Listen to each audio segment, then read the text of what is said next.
You are now on video. You're mean now. It's you always have the butterflies. You always have the butterflies when you go out there. I mean, it's opening day in the NFL. No different than when you were playing. God, that was epic. It goes NFL total. It was sitting there. It was kind of layup, right? Okay.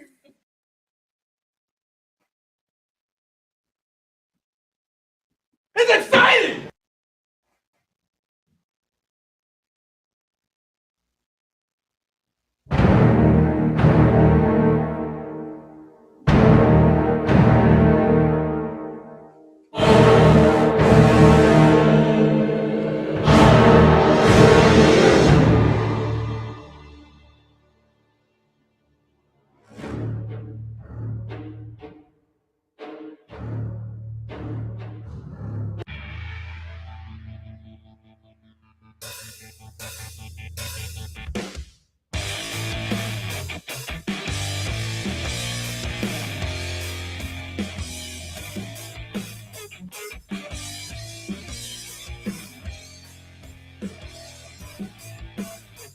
What's going on, guys? Welcome back to another edition of the Evolution of Sports Talk Television on a happy Hump Day edition. It's the Sports Web. I'm your host, Peter Blake. How do we start off this show? As you know them, you love them. You got to have them only 4 days away. I said 4 days away, Todd Bowles. It's exciting! I said 4 days away, Todd Bowles. It's exciting! Are you excited? Are you revved up like I am?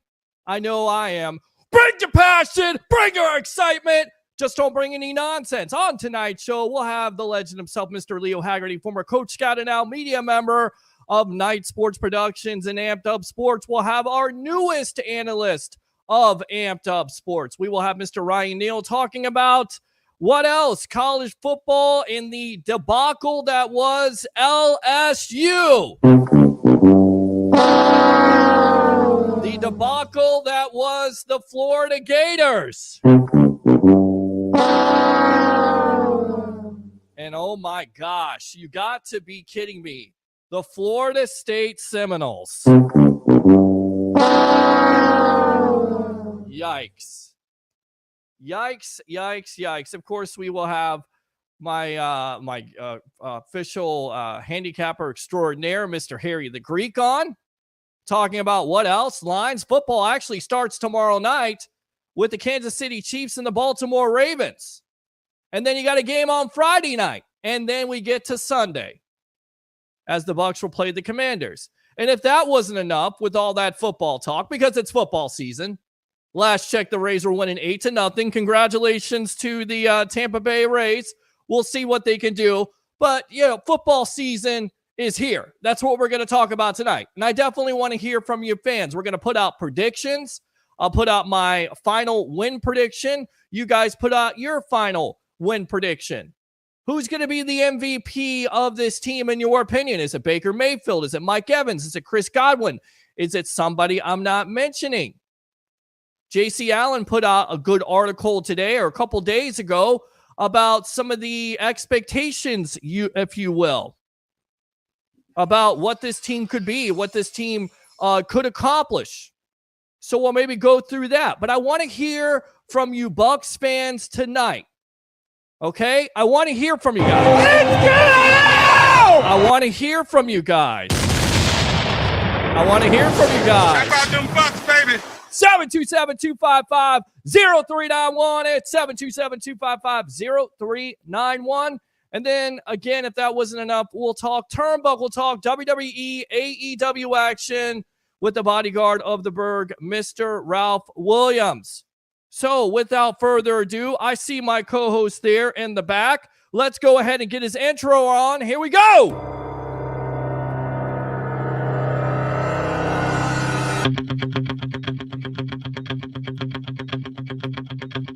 Former Coach Scott and now media member of Night Sports Productions and Amped Up Sports. And oh, by the way, congratulations to USF. Big time victory over Bethune-Cookman 48-3 as they play the Crimson Tide on Saturday at 7 o'clock. And really, really quick, let me put this to bed. Yes, I will be there, credentialed media in collaboration with the JP Peterson Show, covering the Tampa Bay Buccaneers on Sunday, and more than likely every game from afterwards. Every game after that. And not only will we get you a post-game edition, y'all, the rumors are true. I'm getting out there with the crowd. I'm getting out there and going out to tailgates for What the Buck and Bucs Life Media. I'm going to be live 2 hours before the game talking to you Bucs fans. So you better show out and you better be as obnoxious and crazy as you can be here, webheads, like you are on Monday, Wednesday nights before Bucs games and after Bucs games. You better show out. With that being said, let's go out to the legend himself, Mr. Neal Haggerty. Welcome to the evolution of Sports Talk Television, as I'm just waiting with bated breath. And I think we have all been waiting for this moment. It's almost like that Phil Collins song. I can feel it in the air tonight. Hold on. And here we are, 4 days away from Bucs versus the Commanders. Welcome to the evolution of Sports Talk Television. Thank you, Peter. Yes. The intro. Are you excited? excited? It's exciting! Are you like Todd Bowles was? I mean, what's Did you see that clip? That was crazy. Yes, I did. I played that clip, and that's going to be one of our new sound bites here. And I'll tell you what else is exciting. I love the Webheads, and I love Bucs fans because, as you know, I grew up watching the Bucs since I was 8 years old. Basically, my dad had to talk with me and said, listen, you're going to be a Bucs fan, and you're going to be a fan of every Tampa Bay sports team. So with that being said, as much as I love Bucs fans, anytime you guys call in, I want you to tell me what kind of sound effect you want. Now, I'm going to see if I can get away with it with YouTube and Facebook all over me here with copyright. But if you can give me a sound effect every time you call in, and you get a chance to call in twice, I'll give you that sound effect. With that being said, let's go and talk some college football. First, do we talk about the debacles of Florida State, Florida, LSU, or do we start with the Bucs, where I think everybody wants to start here with a big-time matchup versus the Commanders and Jaden Daniels? Well, Peter, you got to talk about Florida State, just because in a 17-team league, they're 17th right now. That's nuts. That's bizarre. Mm-hmm. But when you're looking at what's happening in college football right now, one, why would you open up in a foreign country? That makes no sense to me. Right. In fact, the Philadelphia Eagles players have come out publicly and said we're kind of fearing for our safety down here in São Paulo. Right. So I'm hoping this experiment by the NFL for opening games in a foreign country, I hope that debacle ends after 1 year.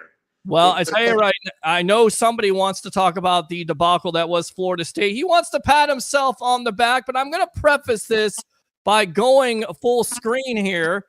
Anything that was said about Florida State, can we keep last year out of your mouth? Because that was a totally different team from this team right now, because they've lost 12 players to the National Football League. With that being said, let me go out to the gambling professional handicapper extraordinaire of the evolution of sports talk television. Here we go.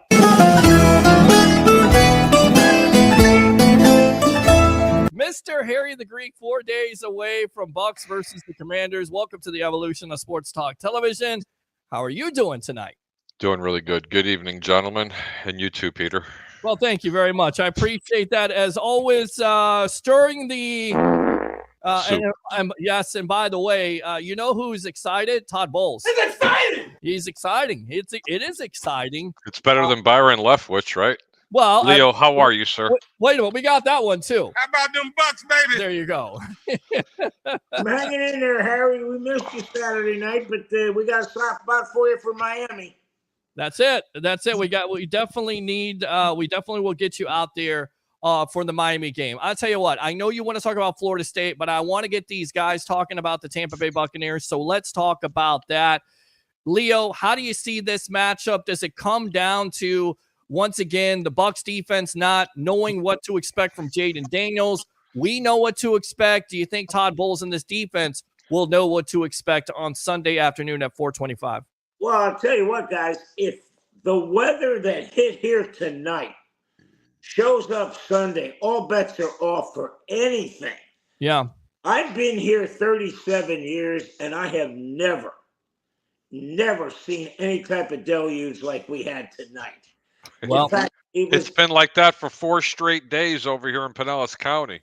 well, it's supposed to be overcast, so hopefully it doesn't rain because, of course, weather conditions always change, the game plan, of course. If it rains, then you necessarily can't pass as much. You have to run the ball.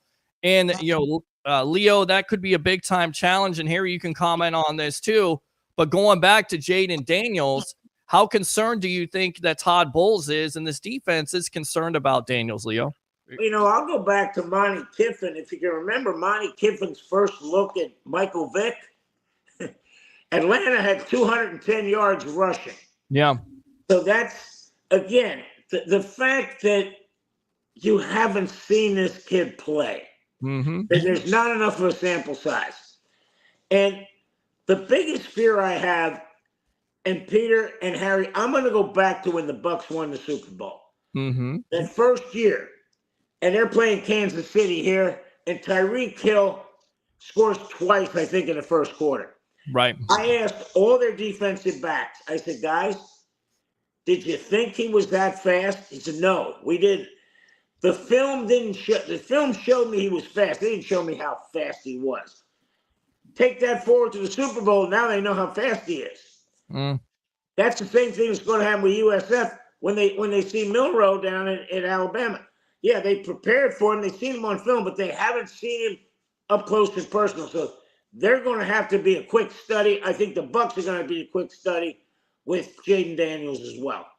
Harry, when this schedule was released, you said that don't circle necessarily this game as a winner because it could be difficult simply because of what we just talked about with Daniels and his mobility and not necessarily. And damn, that is a big cup from Wawa there, Leo. So thanks a lot. We got to get them as a sponsor. If you're going to have a big cup, go show that big cup again. Man, you're never going to go thirsty at this point. Oh, hell no. You're like a camel with drinking all that water that you have there, or whatever you got in that cup.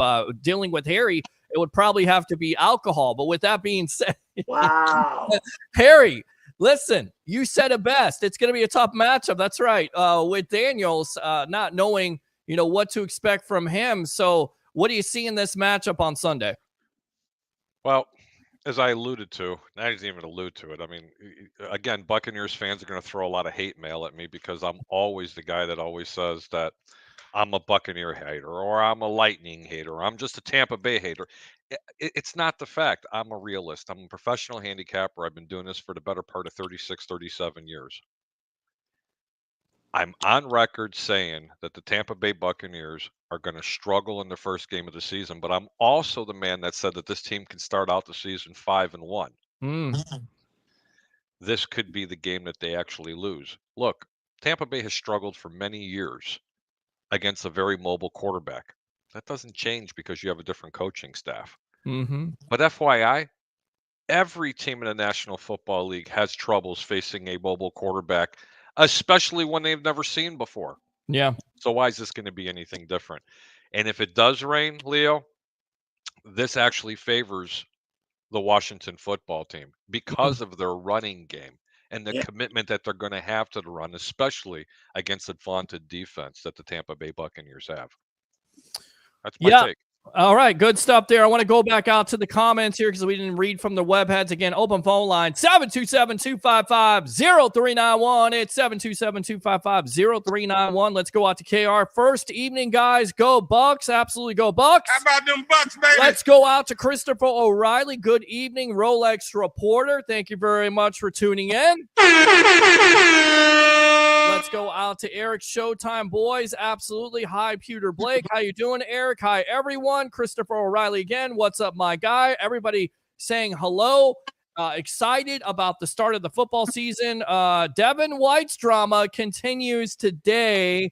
I feel like maybe we should touch upon that just a little bit, but seeing as it's been mentioned by Eric, what do you make of that? Because we kind of talked about that last year, how Devin White didn't play up to snuff. That's the reason why he received the contract that he received. Only 1 year, over $4 million. Here's a guy who was the 5th overall pick, wanted, $18 to $20 million. Stand by. Let me go out to the phone lines here, and we'll start it off. Welcome to the evolution of Sports Talk Television. What's your name? Where you're calling from? You're on with yours truly, along with Harry, and of course, turn down your radio there. The legend himself, Leo Haggerty. What's your name? Where you calling from? Yes, sir. How you doing, man? This is Corey from Dinwiddie, Virginia. How you doing? Virginia. All right, I'm doing great, man. 4 days. What do you got on your mind? You got a question for Leo, or you got a question for Harry, or me? What do you got? I just wanted to comment and say I'm excited for the season, man. Okay. I want to see how. I'm hoping this new offensive line with our rookie starting center. I'm hoping he does pretty well. Okay. Our defensive backs that we got in free agency, and with Jordan Whitehead being back, and man, I just like y'all were saying, you're ready to go, right? You're It's exciting. It's exciting, like Todd Bowles said. And Are you excited? I am. I'm excited. Are you excited? Todd Bowles is excited. It's exciting. I'm sorry. I got to keep on doing it because it's a great soundbite, because everybody said, well, Todd Bowles, he's a mild-mannered guy and he doesn't do enough, and then he gets excited today. So we're definitely going to play that clip. But Corey, let me ask you this. How many wins do you think your Tampa Bay Buccaneers will have in 2024? Furthermore, who is the rookie that you're most looking forward to seeing this year? And on top of that, who do you think is the MVP of your Tampa Bay Buccaneers? Is it Baker Mayfield, Mike Evans, Chris Godwin, or is it somebody else we're not talking about? Let me shut up now. Let me have you talk. No, you're fine, man. Now the two rookies I'm excited to see is the running back, Okay. and then, the receiver. Yes, sir. No, go ahead. And, Keep on going. Yeah. And the MVP for this team this year, probably I'd like to see Baker. Okay. So He's Baker MVP. Mayfield is your Yes, MVP. Okay. All right. And who's the rookie? Your rookie is who? Graham Barton? Graham Barton, and I'm going to see what is it, Bucky Irving, Okay. the running back, Bucky. and then the receiver, Jalen McMillan. Jalen Yes, sir. McMillan. Okay. All Yep. right. You got okay. So, but you got to have one. So, one guy that you're looking forward to at this point. Is it Barton? I Is just it let him have McMillan? all three. All right. We'll let him have all three. And Corey, will you shut up, Harry? What's your final record here for this Tampa Bay Buccaneer team? Oh man, that's a tough question, but I'm gonna probably say, I don't know, 10-5, 11-5. All right. Well, that Something would like be that. 10 Yes, and sir. 7, and ESPN 10 and 7, actually. sorry. All right. So got it. 10 and 7 down, Corey. Use that second call. And by the way, if you want a sound effect next time you call in, go ahead and inbox me, write it on my wall on Facebook, or put it in the comments, my friend. Okay. Yes, sir. I appreciate it, man. Y'all have a good week, sir. All right, man. Appreciate it. Good stuff. Keep on calling me, sir. Wow. Okay. All right. So there you go. A bit of respect from the web heads tonight. I like that. All right. It's the gray beard, Peter. I mean, you look older than me and Leo. Okay. You know, I'm not going to say nothing. It's a look, guys. You know, it's called There's the old Clairol commercial. I think Leo will remember this. I don't think you remember. It's called sports swag. That's what we call it here. No. Don't you guys remember the little jingle? I'm gonna wash that gray right out of my hair. See, Leo knows it. Great wisdom, guys. I got to have my wisdom here. It's a look now. I got everybody expects it. If I shave my face, everybody's like babyface Blake. So I can't go back to babyface Blake. Not just yet. This is my look. Anyway, Harry, if he shaves, most women take him for 50, and if he doesn't shave, most women take him for 100. shut up, Leo. Here we go, Leo. That's what you are. That was a bum remark right there, Leo. There you go. All right. Let's get out. Did you get like new toys or something like that? I did. Peter? I got new sound effects. I've been working. I've been in the Leo. lab. Yes. Leo. You and I have to have a talk. What's the talk? What do you got? What's the talk all about? Leo, you promised me you're going to take that soundboard away from him. You're not taking the soundboard away. Oh, it's going away. No, it's not going away. We're going to get it. The hell come and get it then. Come and get it. We're gonna hide it in Miami. Listen, you better go to El Segundo in order to get it. Listen, I'm like a Doberman and you're a min pin. You know what those are? A min pin. Oh, okay. All right, let's get out to this question here, guys. And I thought of this. Who's the rookie you're most looking forward to? You look at this matchup. This is kind of the matchup I'm going to be circling. It's Graham Barton at center. It's Cody there at right guard. And it's also, Ben Bredesen, that interior line versus Jonathan Allen and Daron Payne. But let me talk about this. What rookie, Leo, are you most looking forward to? Is it Graham Barton? Is it Bucky Irvin? Is it Jalen McMillan? Is it Tyke Smith? Is it somebody else we're not talking about, and why? Jalen McMillan. I double that one. Okay. I'll second that. They want him to have a 60 to 70 catch season. Wow. Right. Because that will take so much pressure off of Evans and Godwin.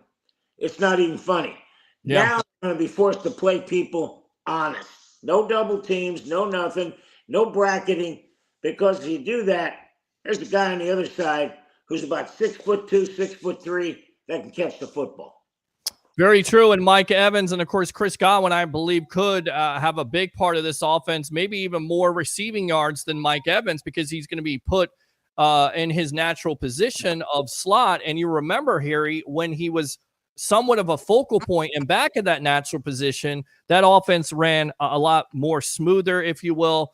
And then they were a little bit more dynamic and also more explosive. So Well, hold on a sec here. We'll get back to you in a moment, Harry. Let's go back out to the phone lines. Let's go out to Eric. Eric, welcome to the Evolution. Only 4 days away from Bucs and Commanders. Yes, what's going on, buddy? I'm doing good. How are you guys everyone doing? Doing good, man. Doing good. Listen, I got some questions for you tonight. What's the record for the Tampa Bay Buccaneers in 2024? I saw the schedule again today, maybe 12-5. All right, 12-5. Who's the rookie that you're most looking forward to seeing this year? Jalen McMillan. Jalen McMillan. Yeah. Okay. All right. And okay. And who's the MVP of this team? We probably Mike Evans, of course. Okay. Mike Evans is the MVP. And why do you think Mike Evans is going to be the MVP? Man, he's gonna get over 1,000 yards this year again. Okay. So that's enough for you. Mike Evans says getting over 1,000 yards, his 11 straight years, enough for him to be the MVP. Okay. All right. What do you think? Hey, it was crazy, but the Devin White thing, I heard he wants to be traded again. Well, no, okay. Well, Eric, we're going to get to that. All right. Stand by. Thanks a lot for the call. Use that second call if you want to. That was the report today, but I want to finish up with Harry on this prediction deal here. How many wins for the Bucs in 2024? Baker stays healthy. I've talked about it from before. This team could win anywhere between 11 and 13 games. Okay. All right. And they are an absolute cinch. And again, ladies and gentlemen, I don't give out proposition bets very often. It's very rare, very rare. But when you're going to get 4-1 on your money for this team to win a division, you need to jump on it. There's no reason, none. There's no reason that you should not take this team. Nobody's given you any indication. Why? Because just north of you, a couple 100 miles, they've got a 39-year quarterback that's coming off a torn Achilles heel. Really? Really? Well, I don't think he's 39, this is why. But it seems like he's 39. Okay, he's 109. Who the hell gives a damn? Right. Okay. Because you've got Kirk Cousins, they love Kirk Cousins so much, they drafted a quarterback. Right. Let me remind you of that. Okay. All right. With that being said, who is the rookie that you're most looking forward to seeing besides Jalen McMillan? No, just him. Okay. Because why? honestly, because he's the sexy pick. He's Okay. the wide receiver. He's the one who's going to get, you know what? He's going to be catching balls. He can go for touchdowns. No one's going to be paying attention to the center and right guard. The only time, you know who's going to be paying attention to that? Baker Mayfield. To keep a defensive lineman off his happy ass. Trust me. That's exactly who's going to be paying attention to that. Other than that, of course, it's going to be McMillan. Who else can it possibly be? Well, Graham Barton. You could pick Bucky Irving. I just said that. Bucky Irving, again, boy, oh boy, oh boy. Love the pick. Love the guy's spirit and energy. He's not an every down player. He's going to be a gadget player. He's going to be special teams. He's going to be a third down specialist. He's going to run him out of the backfield. He's going to catch passes. But guys, they're not splitting the load between Bucky and White. White is the everyday running back for this football team. And if they want to be a top 6 running football team, they need White toting the pill at least 15 to 20 times a game. Leo, I'd love your opinion on this because I want to put this narrative to rest. Well, really quick. Crazy about this, Harry, yes, is that the Bucs last year, 80% of their runs were between the tackles. Now, when you look at White, you would think, gee, the guy probably would do better on the perimeter, but he runs that inside zone play like he owns it. Yeah. And I think that's something that the Bucs want to exploit, is that Barton is the guy that can do some blocking. Cody Mock can do some blocking. In fact, when you go back and look at when the first team scored a touchdown against Miami, was right in the gosh darn zero hole. Right there. And, you usually don't make a whole lot of hay between the guards. The Bucs do. And, Harry, I'm hoping you're right that this team commits to the run because, as I said on ESPN radio, you don't want Baker Mayfield throwing it 40 times. No. You want him throwing 20 to 25 times. But I'll tell you what, you want half of him to be play action because he's a magician with play action. But that play action, you got to be able to run the football. And that's the reason why, let me go full screen here, gentlemen. That's the reason why you're going to run Bucky Irving, and he's going to be somewhat of an impact because he's going to take the pressure off of White. And in this day of age in the National Football League, you need 2 to 3 good running backs because you never know with an injury situation. So that's why I think Bucky Irving, with his explosive nature and with his shiftiness and with that interior line being improved, if he gets that opportunity, like you say, Harry, to be that gadget player or come out of the backfield or something along those lines, I definitely think he can make some things happen. With that being said, I know we got to get out to Ryan Neal, so stand by. But let's go out to Frankie from Wisconsin. Welcome to the Evolution of Sports Talk Television. The questions for the night, my friend, are this. First and foremost, welcome. What's the Bucs record for 2024? Who is the rookie you're most looking forward to seeing? And who do you think is the MVP of the Bucs in 2024? Go. Okay, well, first and foremost, let me say thank you for bringing me on to the sports web with Peter Blake. You're welcome. Thank you very much. Yes. Yes. So, man, I've been going back and forth on this. I've been looking at the schedule a lot. Okay. And I honestly think we're going to go between 12 and 13 wins. Okay. Which win right now? How many wins? Give me the line. Give me the number. I'm gonna be safe and say 12. Okay. I'll be safe and say 12. All right, there you go. So 12 wins for the Tampa Bay Buccaneers. Who's the rookie you're most looking forward to seeing? Well, I know he's not considered actually he would be considered a rookie because he hasn't played a game. So obviously Ramirez. That's who I want to see. Okay, Jose Ramirez. That's different. Besides that, it's Bucky Irving. Okay, Bucky Irving. Why Bucky Irving? Oh, dude, he's going to freaking own the NFL, dude. Wow. He's going to own the NFL. You hear that, Harry? Adrian Peterson reincarnated. Here we No, come. nobody said that. We said that he's definitely going to have some more impact. Listen, man. Listen, I love Bucky Irving's talent. Yeah. Okay. If he can have a career with the same effect that a Tariq Cohen had, it will be something spectacular to watch. Yeah. Okay. You can run wheel routes off him. You can catch passes out of the backfield. He can still run between the tackles. Not too often because you're going to get a, hey, welcome to the NFL type of moment. He's not an every down back.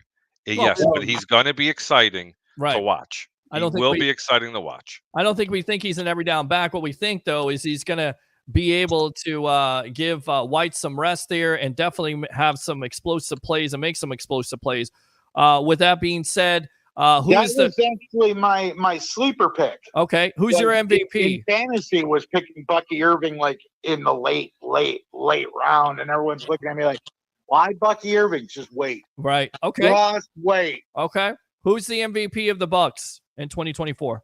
Well, that's simple. That's the GOAT, Mike Evans. Okay, there you go, Mike Evans. But, yes, the GOAT. I tuned in because I heard you guys chatting on a subject that really brings close home to me. Okay, what is that? Something other than wrestling. Okay. But anyway, you guys were talking about running backs, and let me just tell you like this. Nowadays, you don't get running backs like a Walter Payton or a Barry Sanders. They don't exist anymore because it just doesn't happen. You need to have like 2 or 3 running backs, and you're rotating constantly throughout the game. And it sucks for fantasy football league owners, I'm telling you. And I think that's the reason why Bucky Irving and a lot of fans out there are getting excited, because if he gets those touches and those opportunities, as you say, Harry, with gadget plays and stuff like that on third down, I definitely think he can make some things happen. And then furthermore, Sean Tucker being the third guy, he may get some opportunities. I don't necessarily think the load is going to be carried by White. That's not to say White is not the number one running back, because we know he can do multiple things also. Frankie, thanks a lot for the call, man. Appreciate you. Use that second call for Turnbuckle Talk, all right?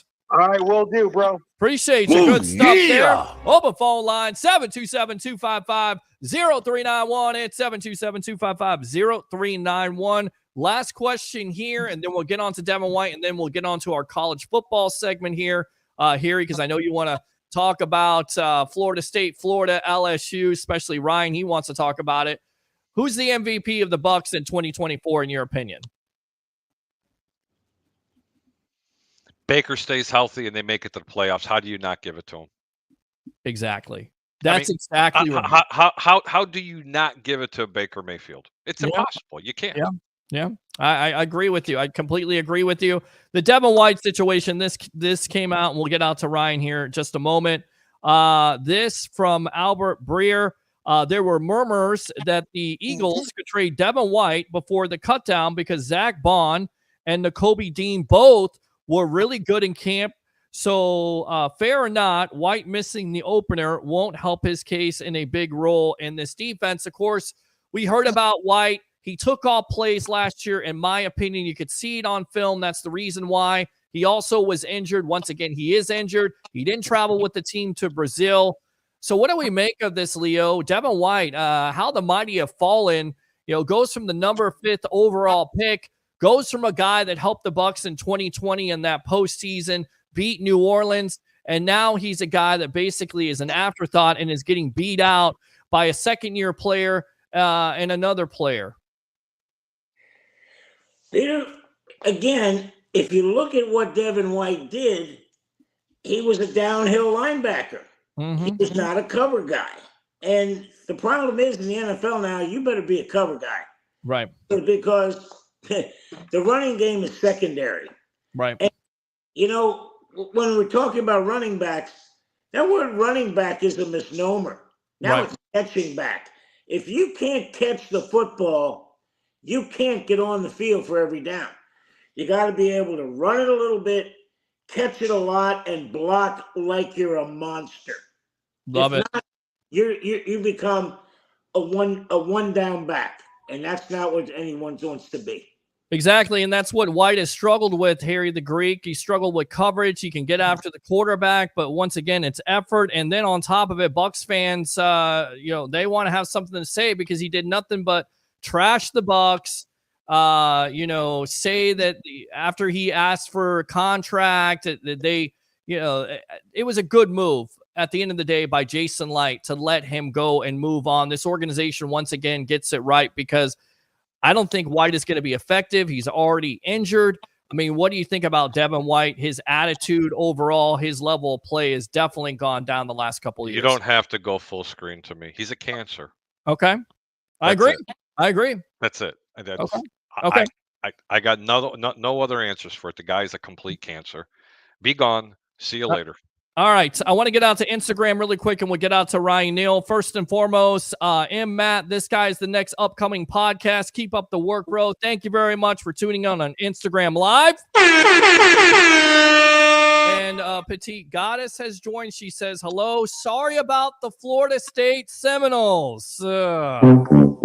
On that note, let's go out to our college football analyst, newest guy here at Amped Up Sports, covering LSU, covering college football like Florida State, like Florida, like USF. Ryan Neal, welcome to the evolution of Sports Talk Television. And I got to start out with LSU. We talked about it last week, my friend, the confidence level in Brian Kelly, and you could see the frustration. And once again, he points it out that you're not able to finish, and that team is not able to finish, and consequently, they are finished now against USC as they lose a heartbreaker 27-20. Welcome to the evolution. Yeah, thanks for having me. And so, again, for the 5th year straight, it's another disappointing season opener, and 3rd year under Brian Kelly. And, it's identical. It's identical. We come out, we play conservative ball, we make these stupid, boneheaded mistakes. 2 redshirt seniors getting personal foul penalties. One doing the gun motion at a former FSU transfer that transferred over to USC. Like, okay, we got to leave that off the field. Like Kyron Lacey, he had a great game, but coming out and doing that's bad. We have the number 1 offensive line in the country, and we can't run the ball against a Pac-12 team, Big Ten team. And then, it's just another disappointing loss. And Brian Kelly comes out at the end of the game. The players, these scenes, they're on the sideline celebrating. It's a coaching thing. 3 years in a row, I've heard him say it's a coaching thing. Are we paying you $9.5 million a year to come out and say it's a coaching thing after week 1? And if it is week 1, why don't we schedule Duquesne, some FCS team? Let's play Furman like Ole Miss did. Why does it have to be always these tough games? Let's have them week 2. Give us, everyone says if you play a small team week 1, it doesn't do anything. Yes, it does. Yes, it does. It gives you a little bit of experience, gets those gears oiled up. It gets you ready for week 2, and it gives you confidence. Now we have to go 11 games, 10-game win streak to hopefully have a chance at a playoff run. Oh, God. Oh, God. Yeah. Come on, guys. There's zero chance this team is doing it. This is the worst ranked team that I've ever seen in the top 10. Who are you? FSU needs to be. Who am I?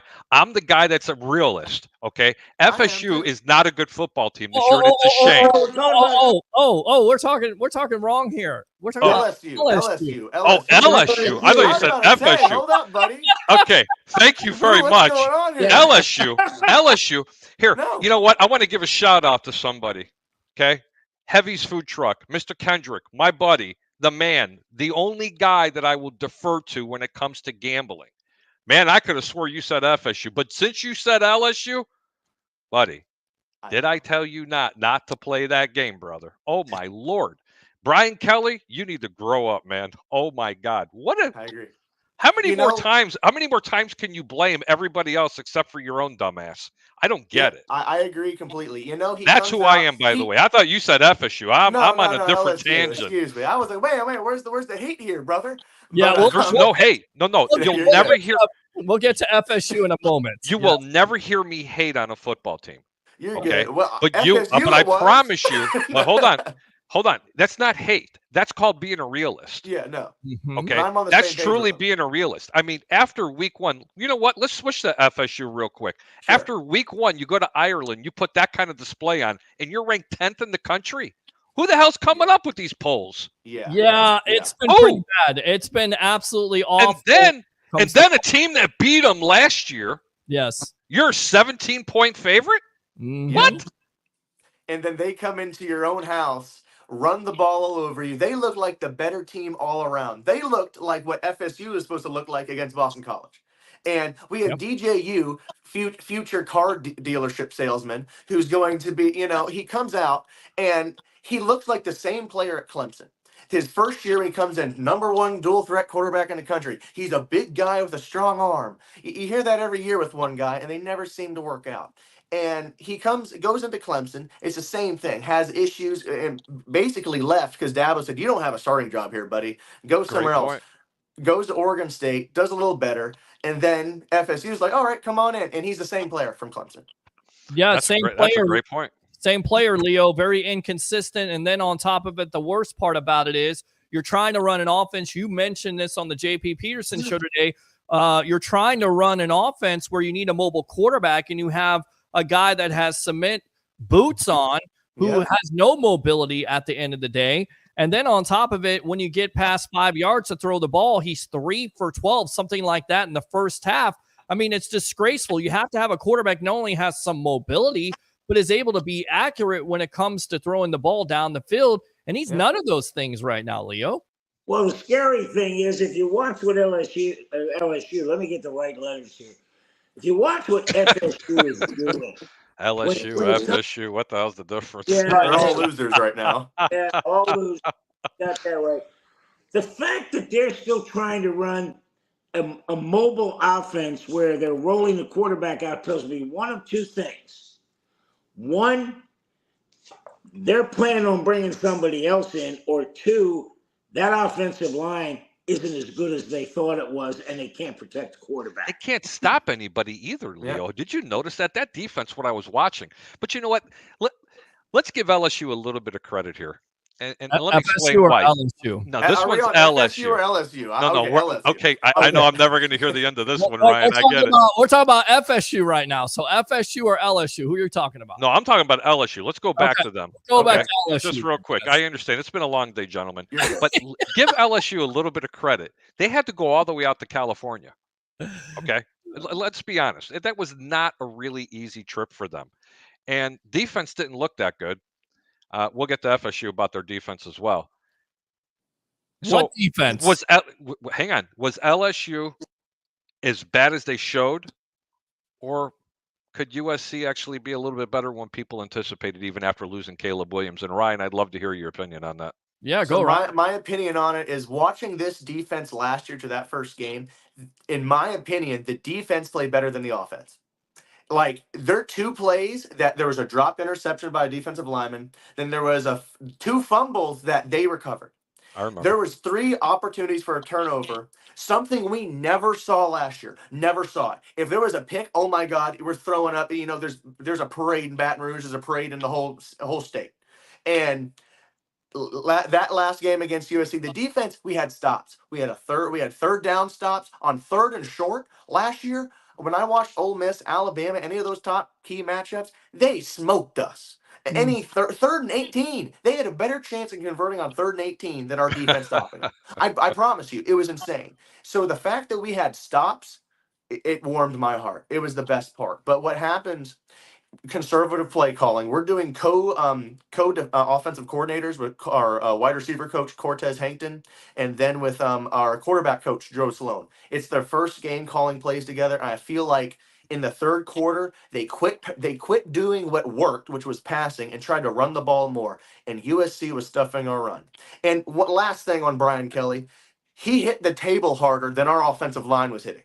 Oh my God, that's a good one. That I like. Yeah. So he comes out, hits this table. It looked like an act. Like it did. It looked like he was careful. doing it. Look what happened to Denny Green.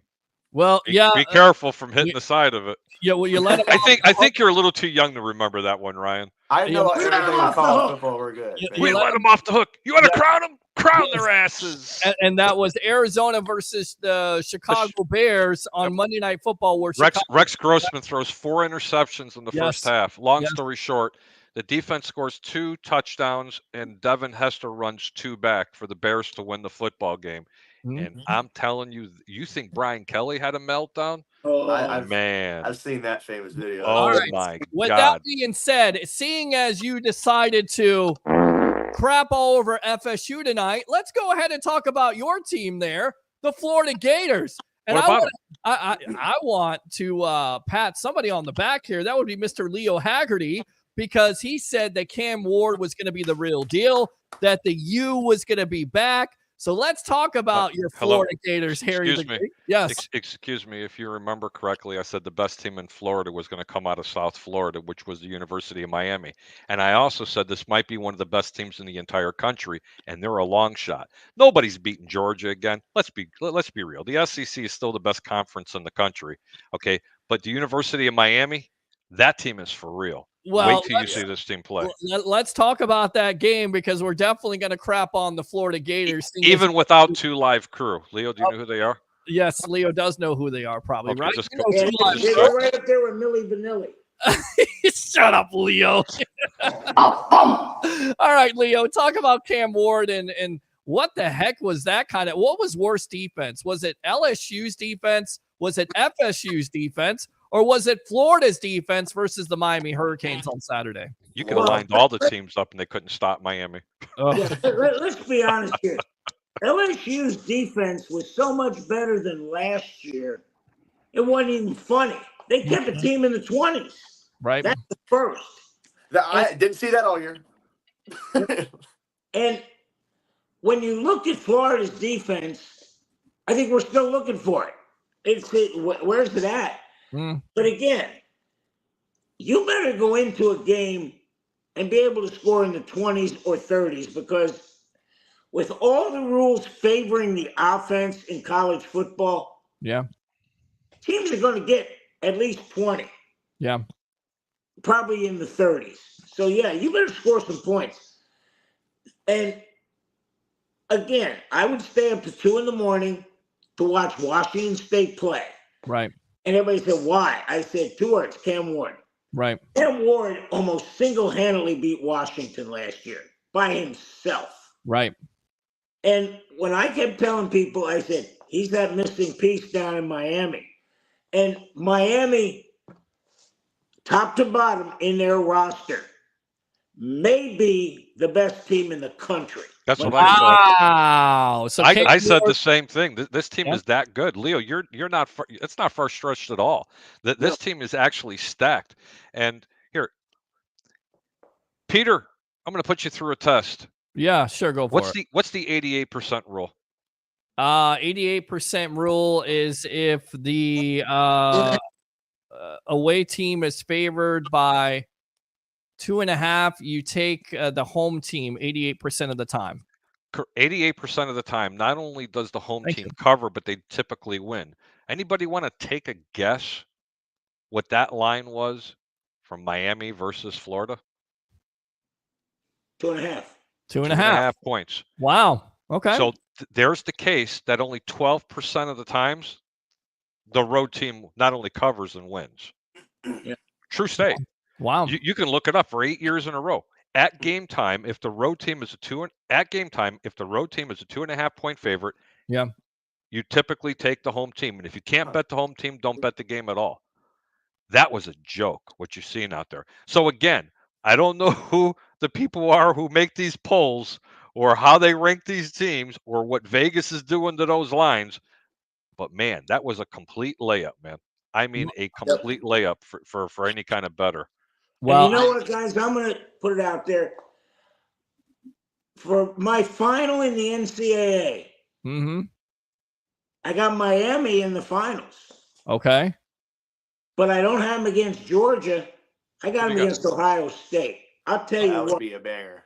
The Buckeyes are flat out loaded, and they got Chip Kelly running that offense. And you talk about running uber fast. Watch what's coming out of Columbus, guys. It's going to be really fun to watch. It's going to be fun. Ohio State should win. At least there's nobody in Michigan actually taking selfies of cell phone pictures of people on the sidelines. And no, Harry. It's not with the phone. It's with the glasses. Right. Oh, yeah, that's right. I forgot the glasses you can click. Sure. And listen, they struggled. Michigan struggled. Ryan, Georgia did not struggle. Carson Beck being the new guy. He could be the new Caleb Williams, the number 1 overall pick. We'll see. But going back to Florida here, being a Florida fan, do you think, Harry, that Billy Napier makes it out of this season, or do they fire him before the season ends? I can't see why they would fire him other than the fact that they'll probably go, maybe 3 or 4 wins on the season. I mean, it's horrible. I mean, that's just a despicable team, the way they put this together.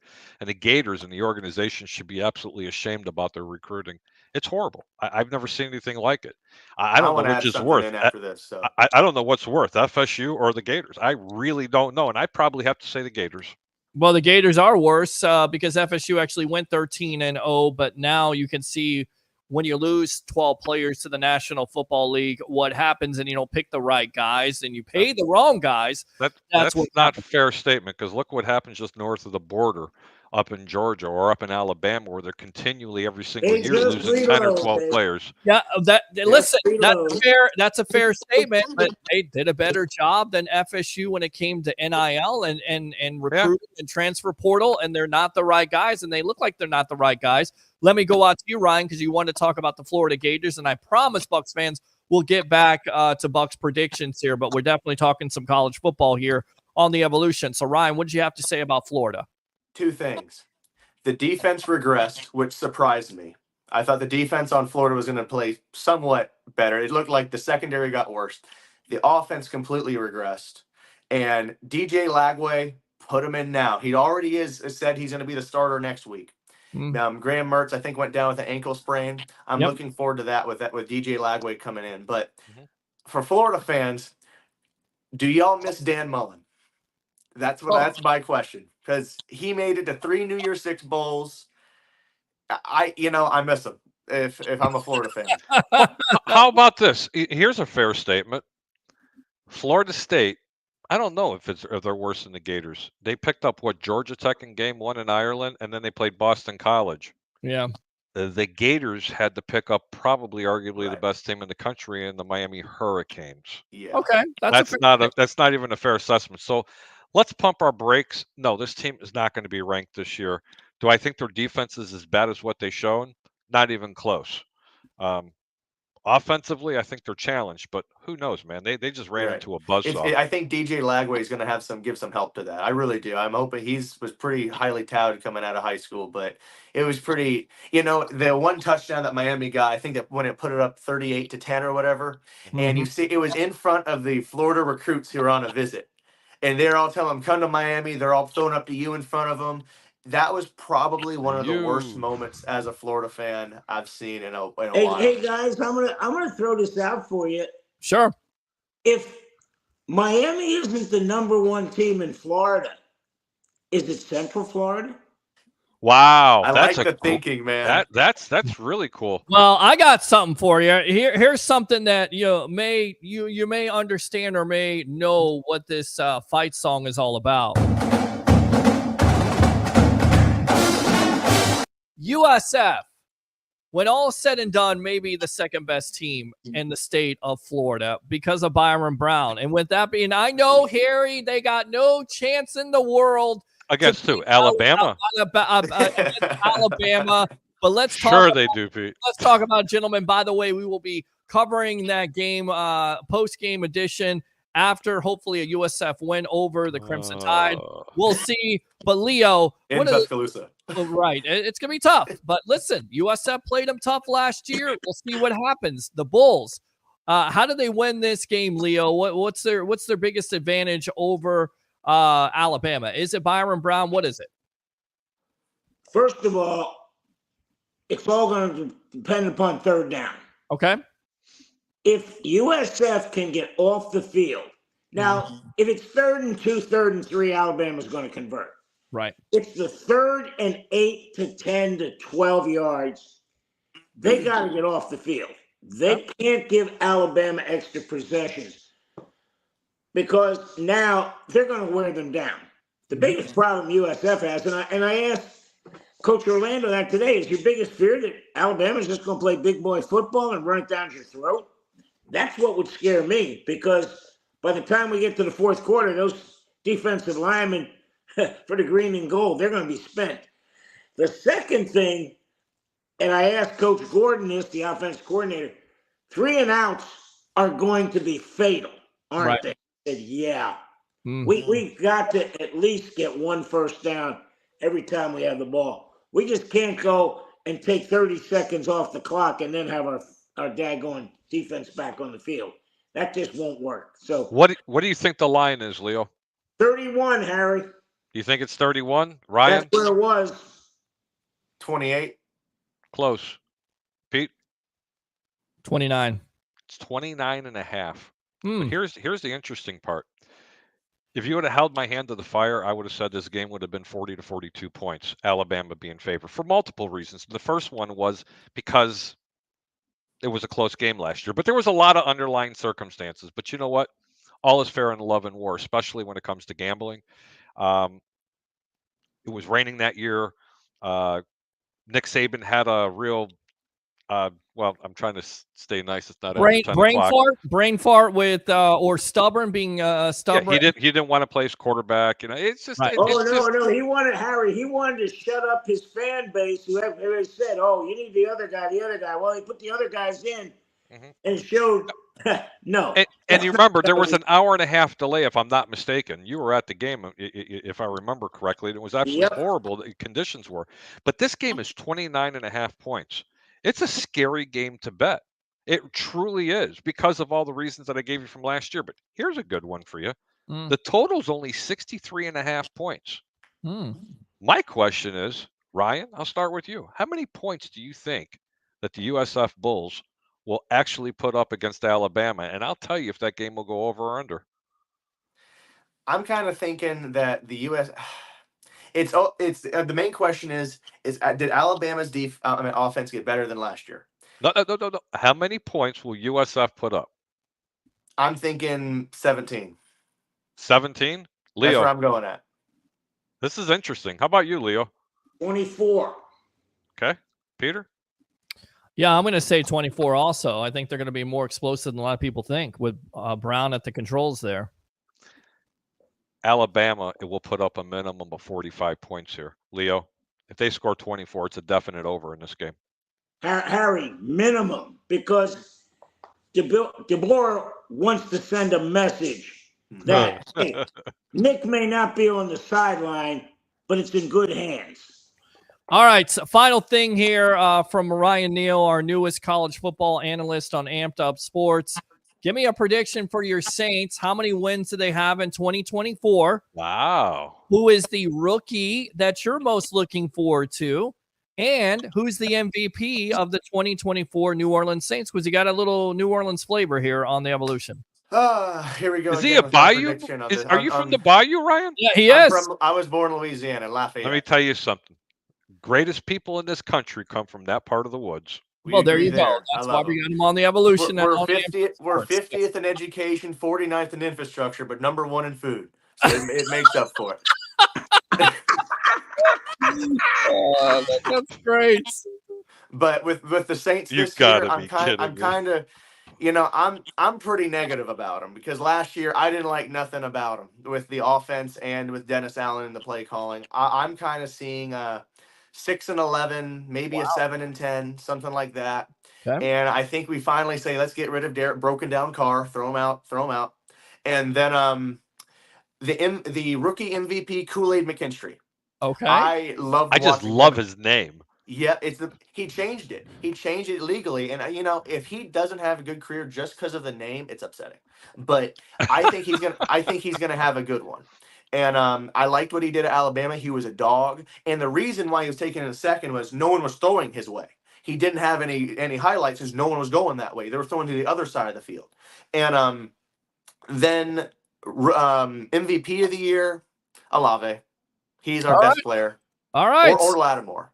All right. So, well, which one? You got to pick one here. Lattimore or Olave? You can't say you can't say Lattimore on here. Peter will explode. His ears will just come across because Lattimore. Look, you can hear him growling. Mike Evans' kryptonite. It's Mike Evans' kryptonite. Well, yeah, there it is. See? Well, listen, you were doing well until you said that. I'm good. By the way, I want to remind you that Mike Evans got the better off of Lattimore there with that Super Bowl going to that divisional playoff. Yeah. One game. Otherwise, Lattimore kind of owns them out of 8 out of 9. Most important game, by the way, and he played well last year before, he kind of... Peter, I got to tell you, Marshawn Lattimore is probably one of the better DBs still in the game. The guy's just an unbelievable player, especially when he plays against the Tampa Bay Buccaneers. I'm not kidding you. Very true. No, absolutely. Ryan, thanks a lot for your time. Leo, you got to get out of here. The left-hander, are we ready, or are you going to stay on for a little bit longer? Nope, left-hander. All right, Ryan, thanks a lot. You know what? Go ahead and promote yourself here on the Evolution of Sports Talk Television with Amped Up Sports. All right. Well, follow me on Ryan.Nealster College Football, CFB on Instagram. And you can find me here on Wednesday at 9:15, 9:30. I'm also going to be doing ESPN New Orleans. We're figuring out the time still, but it's going to be somewhere between 1 to 4 with LSU football, the pregame and postgame. So I'll have that more of a time next week when I first begin. And I promise to get the 3 letters not confused. FSU, LSU. Hey, LSU, FSU. And by the way, getting the L, and they're both getting the L in the loss, and they're both getting the F in the failure and FSU for right now. Oh, Ryan, when do you come to Florida, son? Because you now just got a dinner of your choice on the Greek. I'm not kidding you. Because of that, yes, you do. That was perfect. Tempt me. And by the way, if you're wondering why we got this guy on here, first, he knows his stuff, especially when it comes to college football and LSU.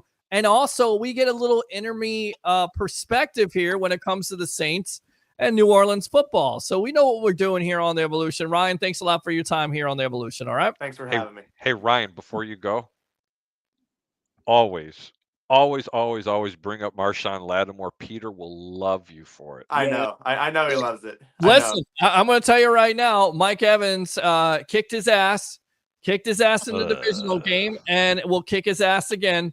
We'll see you later there, Ryan Neal, when the Saints play the Bucs. All right? There Ryan, you go. Get out of here. He's got to send me. Don't go anywhere, Ryan. I see you in the back. Hold on. LSU, not FSU. I understand. Okay, my bad. Yes. All right, Leo. What a good guy, man. Where did you find this guy, Leo? That was the line of the night when Ryan goes, "Who's this guy?" I know. That was pretty cool. I love it. No, let me tell you something. But I thought he was talking about FSU, and I'm like, what do you mean, who's this guy? What are you, crazy, man? I don't know. What are you talking about? We're talking about FSU. FSU's like a great team. I was like, what, did he go to the school of J.P. Peterson? What, are you kidding me? Oh, oh. That was This guy sucks. I'm sitting there listening to Harry expound about FSU, and he's thinking it's LSU, and I'm going, oh my God, this is going to get funnier and funnier. No, it not only got funny, but because Leo, I don't know if you knew this or not. I couldn't barely hear him, and Peter, you and I got to talk. When Leo's mic is on, and I've had to mute his mic when he's not speaking, it's coming across broken in here, and I can't hear some of the other guests, including some of the phone calls. So I'll discuss that with you a little bit later. And I don't know why that is. It's I don't know. It's Leo's cell phone or Leo's. No, when you're talking, like when you're talking, because his mic is on, I'm getting feedback coming through, and I wonder if that's happening. If the people out there in the audience can actually hear the same thing. But by the way, I don't know where you found Ryan. That's one smart little dude right there. Yes, Buddy. he Let me tell is. you something. One smart little dude, especially when I got corrected. Wait a minute. I don't get corrected very easy. But that was We're talking about LSU. And I went, you get corrected right now. Here's your correction. This guy sucks. okay, All right, you guys, got warm that. up. Tell Ralph to warm up. The left-hander's coming in, guys. I will talk to you next Wednesday. Have a great evening. All right. Hang on. What lefty's coming in for you? Low ball lefty, Leo. Low ball Leo, Who's right? coming in? Yeah. Ralph's coming in for Turnbuckle Talk, right? That's right. Turnbuckle? Wrestling, yeah, you know? Hi, guys. All right. By the way, Harry, you're going to Yes, sir. love this. The guy who takes care of the food at Raymond James is a huge wrestling fan. Ken. Yes, Oh, my yes, God. Mr. Ken Santiago, we appreciate you and your support here on the Sports Web. And yes, he is a big time wrestling fan. Oh, there's a lot of wrestling fans out there. And I know they're you are. call Dick and the talk. Bruiser, Dusty Baker. Shut up and be quiet. How about this? Hold on, I got Me and the Bruiser, the Crusher, we going down to the lake. We're going to drink a keg of beer.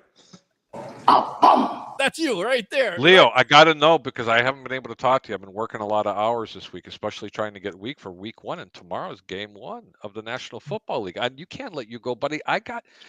People always want the Greeks picks, but you know what? I love Leo's losers. And I hope you're coming up with it this year because it was a lot of fun following it. But I have a question for you. What's your lock of the week? I know it's week one. Before you go, I want to know your lock of the week. Leo's losers, lock of the week from Leo, and we'll do this as a segment. Lock from Leo. What's your lock of the week, Leo? Say that You're 3 going to times. laugh. Yeah. Laugh. Baltimore to cover with Kansas City.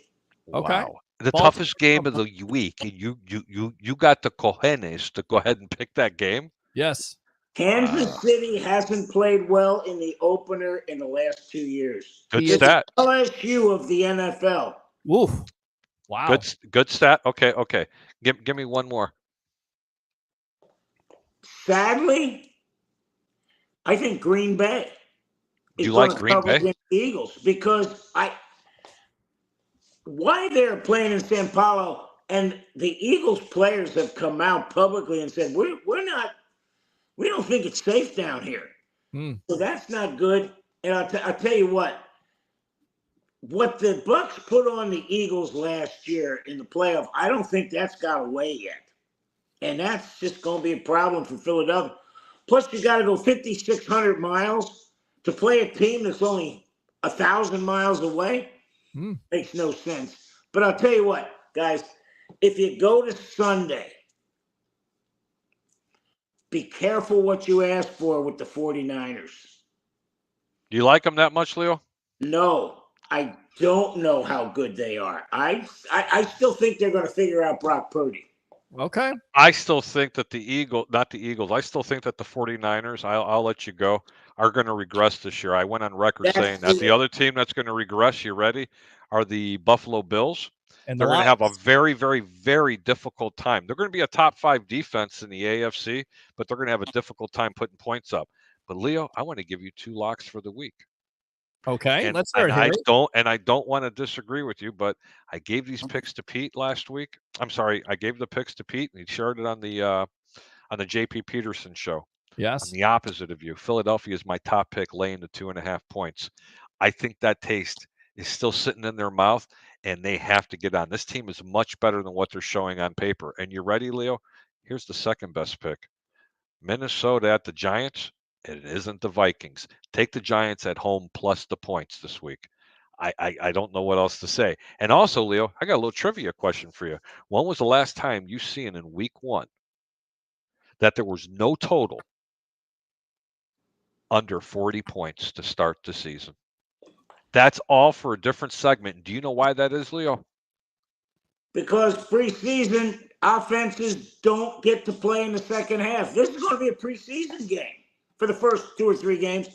Plus, here's the second one, guys. You're only allowed 20 padded practices now. People don't know how to tackle till October. That's a problem. Do you know what I think it is, Leo? And I'm not a conspiracy theorist, okay? And I really want your opinion, so I hope I got you for 2 more minutes. And Pete knows where I'm going with this. Yep. The National Football League has already gotten in bed with Vegas. Oh, you agree? Big time. They've changed the kickoff rules, and I said earlier in the year that I says watch the totals go up. 7 of every 10 plays that are made on the over-under is over. And because they've changed the kickoff rules, they're giving people the mentality that the totals are going to be higher because it's going to be easier to score. Theoretically, that's true, but defenses still play defenses. Here's the kicker. The average line, I bet you, between last year and this year is going to be 3 points. What does that mean? Vegas is going to make a lot more money. I think that's why they changed the kickoff rule. That's one of the reasons. If they have a reason to raise the over-under, people are less inclined to bet under. I mean, you can ask anybody in the audience, would they prefer to play over or under? Hey, man, very few games do I ever play under. That's why I stay from over and under on games. It's very rare.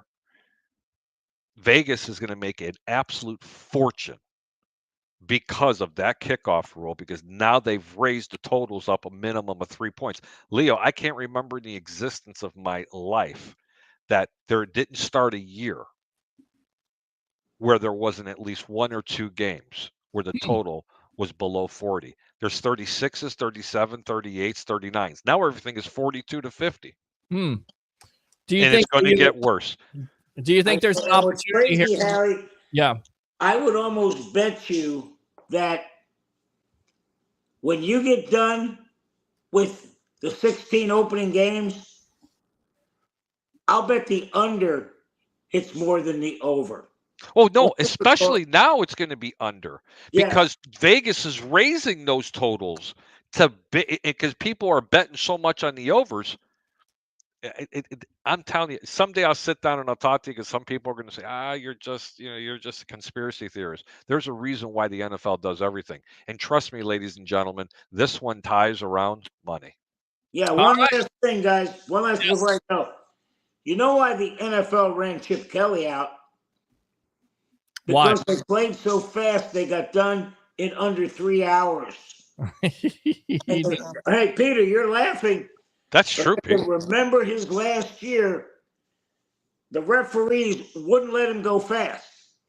And they came over, and you could see his lips. He goes, "Why are you slowing us down?" Wow. Literally, they were going to slow him down. Yeah, you get less commercials, there's less revenues, the whole 9 yards. Peter, this is not far-fetched. I'm telling you, this is just another way for the National Football League to make more money. The totals are going to continue to increase. It's almost going to become like college football. Well, and again, what else aren't you doing? You're not allowed to make particular tackles now from behind. Hip tackles. I mean, it favors offense. It's favored offense for the last 5 to 10 years. You're exactly right. I want to go out to a phone call here. Leo, you want to stay on? Leo's out of here. Thanks, Leo. Appreciate it, my friend. Yes, sir. Love you, brother. Well, we're on with Harry here. We'll get you out of here because I know you're tired. But I love you, Harry. What's up, brother? Let's go out to man? Curtis. I'm getting confused between LSU and FSU. That's something I'm sure someone's going to take that soundbite and put it on. All I'm gonna tell you is, man, the Florida State fans look miserable right now. Oh, yes, they do. And you know what? I'm gonna tell you something, Pete. I know you're a Florida State fan. I got nothing against you. My cousin Reggie, I'm shouting him out right now. He's a huge Florida State fan. And I told him, I said, bro, listen, this year, I said every football season brings a different year. I said, you can't you can't talk about last year. This team is nothing like the team was last year. Correct. They're not. And I mean, dude, Boston College looked like they were enjoying themselves just beating that ass. Sorry. Yep, Peter, they but, were. No, Bill O'Brien had that team well coached, a lot better than Mike Norvell had Florida State. And, whether he's coaching them up or not, you panic on that 4th and 5, and your quarterback shows you the reason why you don't go on 4th and 5 because he throws off his back foot. It looked like a typical Bucs young quarterback from the 80s, and they look like a Vinny Testaverde throw there. Let me throw up my back foot into coverage there right in the middle of the field so I could get intercepted. Harry, before you go, yeah, I have a bold prediction that Florida State's head coach will be gone by the end of the season. Wow. And Deion Sanders will be their coach next year. You know what? That's a great analogy. I don't want to comment on that. I've already been too critical with a guy that actually is the head coach for FSU. I'm actually friends with the guy. But I don't think it's all his fault. And then on top of it, I don't either. They've lost a lot of key players, but you can't use that. They did. Guys, this is what I could see. But let me ask you this. Hold on, Peter, Curtis. And again, Peter, I hate interrupting you, but for some reason, I just got to get this off my chest. Sure. If this team wasn't ranked and they started the season out 0-2, it's bad, right? Mm. But if this team was ranked 10th in the country and now you're 0-2, there's a lot of heat. That's really, really, really, really, really, really, really bad. Yeah. So do I think he finishes the season? I hope so. He finishes the season because he just signed a contract extension. I could see more than anything else. I think he got the wrong university.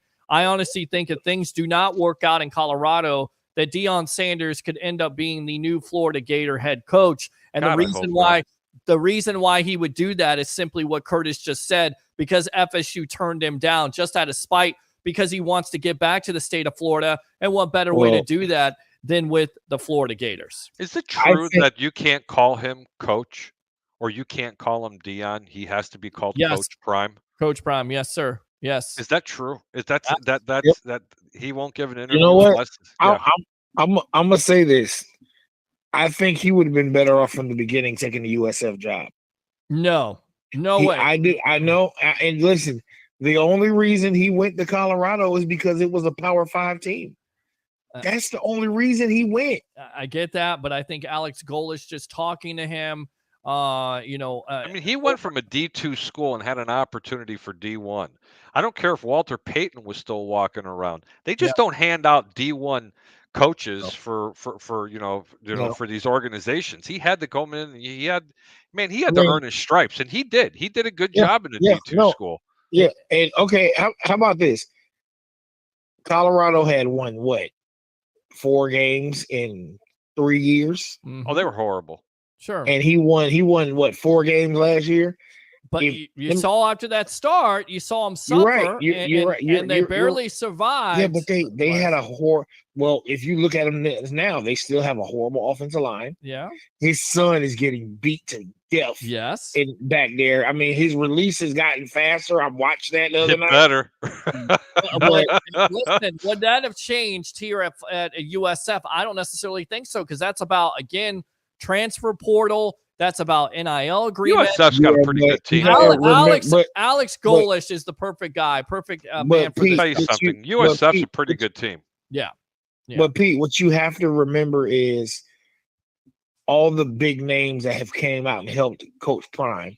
Just because, we had T.O. sitting on the sideline. Like, oh God, Jesus. But seriously, has it, with all the big names that they had, Curtis, it hasn't really, resonated Leo word into any wins at this point. Well, it did when he first went there, Peter. I got to differ with you guys. When he first went there, when that team started off, it was 4-0. It was the talk of it was Deion. Oh my God, they were talking national championships, and I was like, okay, guys, slow your roll. Okay, let's say this. Okay, since this whole transfer portal thing started,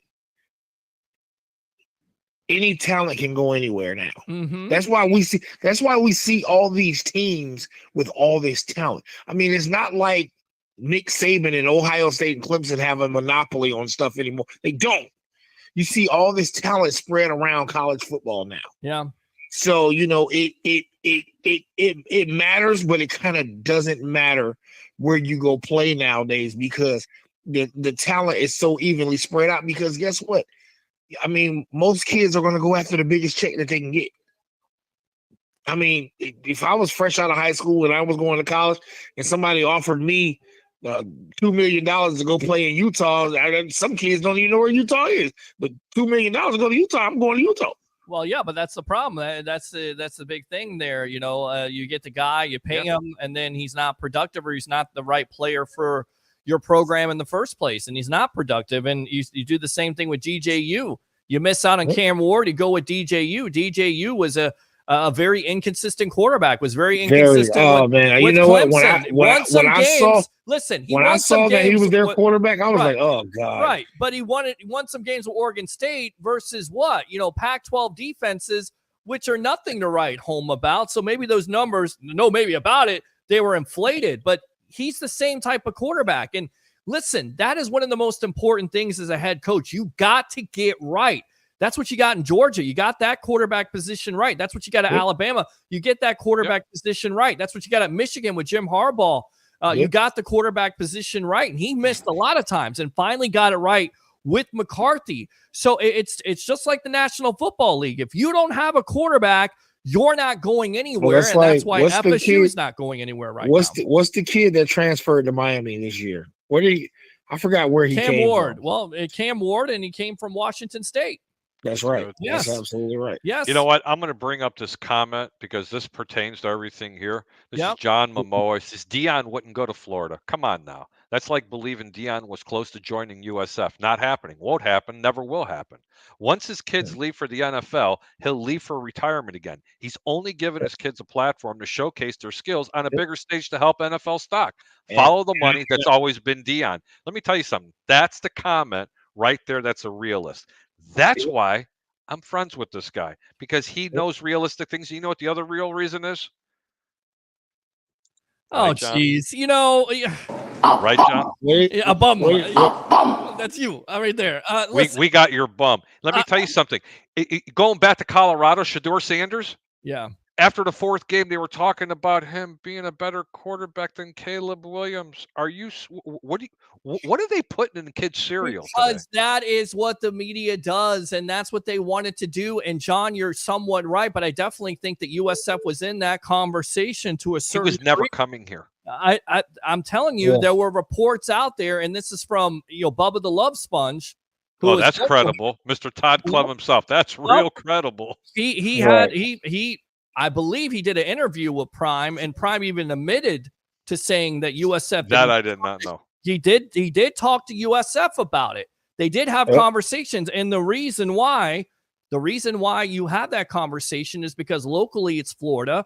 Also, Deion knows that locally, if he can recruit the talent from all over the area here in Florida, that he knows that he can be competitive. Man, and Deion would have. You know how many kids in Florida would have went to the USF just because of Deion's name? You got a point there, Curtis. I mean, I'm not real. Bro. You know how many parents would have pushed their kids, of course, to go play for Deion? Of course, and that's what Florida is looking at. And if Florida throws him a bag, and he wants to get back to the state of Florida, and he also wants to stick it to Florida State, then I don't think it's out of the realm of possibility for him to be the next Florida Gator coach. Well, hell, if things fall apart there in Miami, because everybody's like, well, Cam Ward and Mario Cristobal, I like Cristobal, but he's got his own problems. If that doesn't go right, don't be surprised that Deion would look at that program just because of the fact that Florida State turned him down. He's like that. We know Deion. I will agree to that for a certain extent, but I'm like Harry. If Florida State offers Deion that bag, he's gone to Florida State. Mm-hmm. I mean, we've always seen it his whole career. He left Atlanta to go to Dallas or San Fran for a check. It's always about the bags, bro. It's always about the bag. Right. And did Florida State make a mistake at this point? I mean, you go back to it. Norvell, he had him 13-0. So a lot of people he nearly went to Alabama, by the way. That's the reason why Florida State signed him to an extension. So I doubt, after 1 year, and I get it, Norvell, his coaching record is not the greatest. It's not. Yeah. But after 1 year, after 13-0, and then you struggle this year, you're going to throw them. You're going to pay them all that money. I mean, come on, nah, I don't. The only reason, Peter, why I said that they may get rid of him is because of the fact, and I think people out there are going to agree with me. If this team was not ranked number 10, come on. You can't start 0-2 and being ranked 10th. I mean, they're going to be looking for you. Now, if they weren't a ranked team and you started 0-2 and you lost all those players and you don't have a good starting quarterback and you don't really have a good defense, people aren't.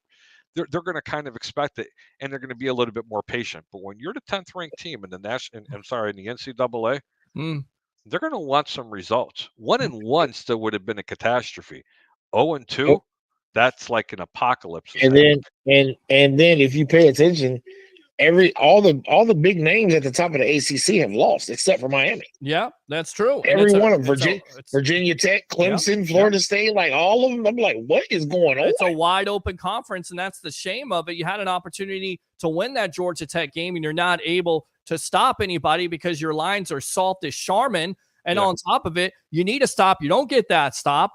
And then you have an opportunity to win against Boston College where you have the momentum, you score a touchdown, you get close in your defense, can't do anything. They showed you how bad they were. They look like the Greg Schiano defense with the Tampa Bay Buccaneers there in 2013. That was horrible. You know what I'm talking about. And Peter, could you imagine if FSU actually made it into the Big Ten? I mean, can you imagine them going against some corn-fed linemen? It's tough. Are you kidding me? It'd tough. be tough. You would have to recruit a lot better.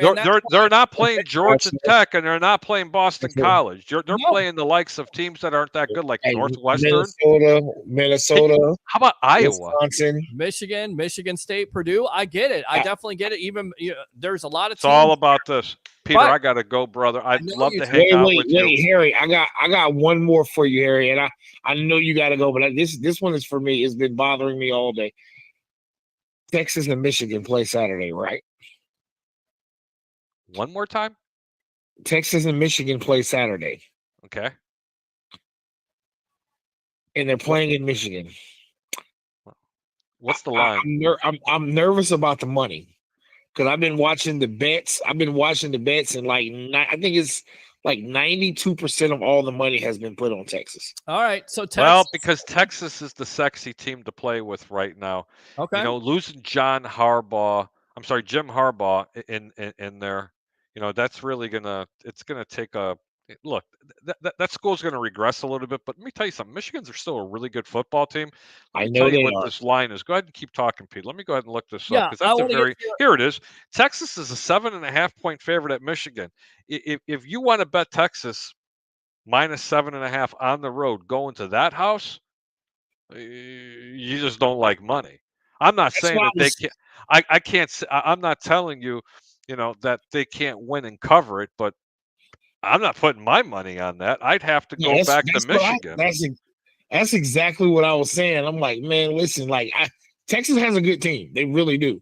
But Michigan has a pedigree there too now. It's not like Michigan gonna play some defense. Exactly. Because how did that team win last year? They ran the ball, they played defense. That's true, but they lost a lot of players there, and they lost. Yeah, they did. They're still going to play defense. And Jim Harbaugh, I don't know. I kind of like Texas in that game. I don't know why, but I like Texas. Hold on, Peter.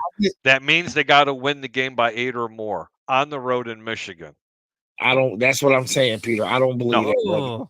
Texas can. Now you see what I'm talking about, Peter? Okay, Peter, listen, I got to go, but I want to give a shout out to you. I want to give a shout out to Curtis. I want to give a shout out to my boy, John Mamola. Yes, we could possibly see you. It could be something. Hey, just like hold on. Let me throw this comment out there right there. There it is. Here, let me bring it up. Yeah. Hang on, because it is in New Orleans this year. Oh, geez. Hey, man, it's a good time.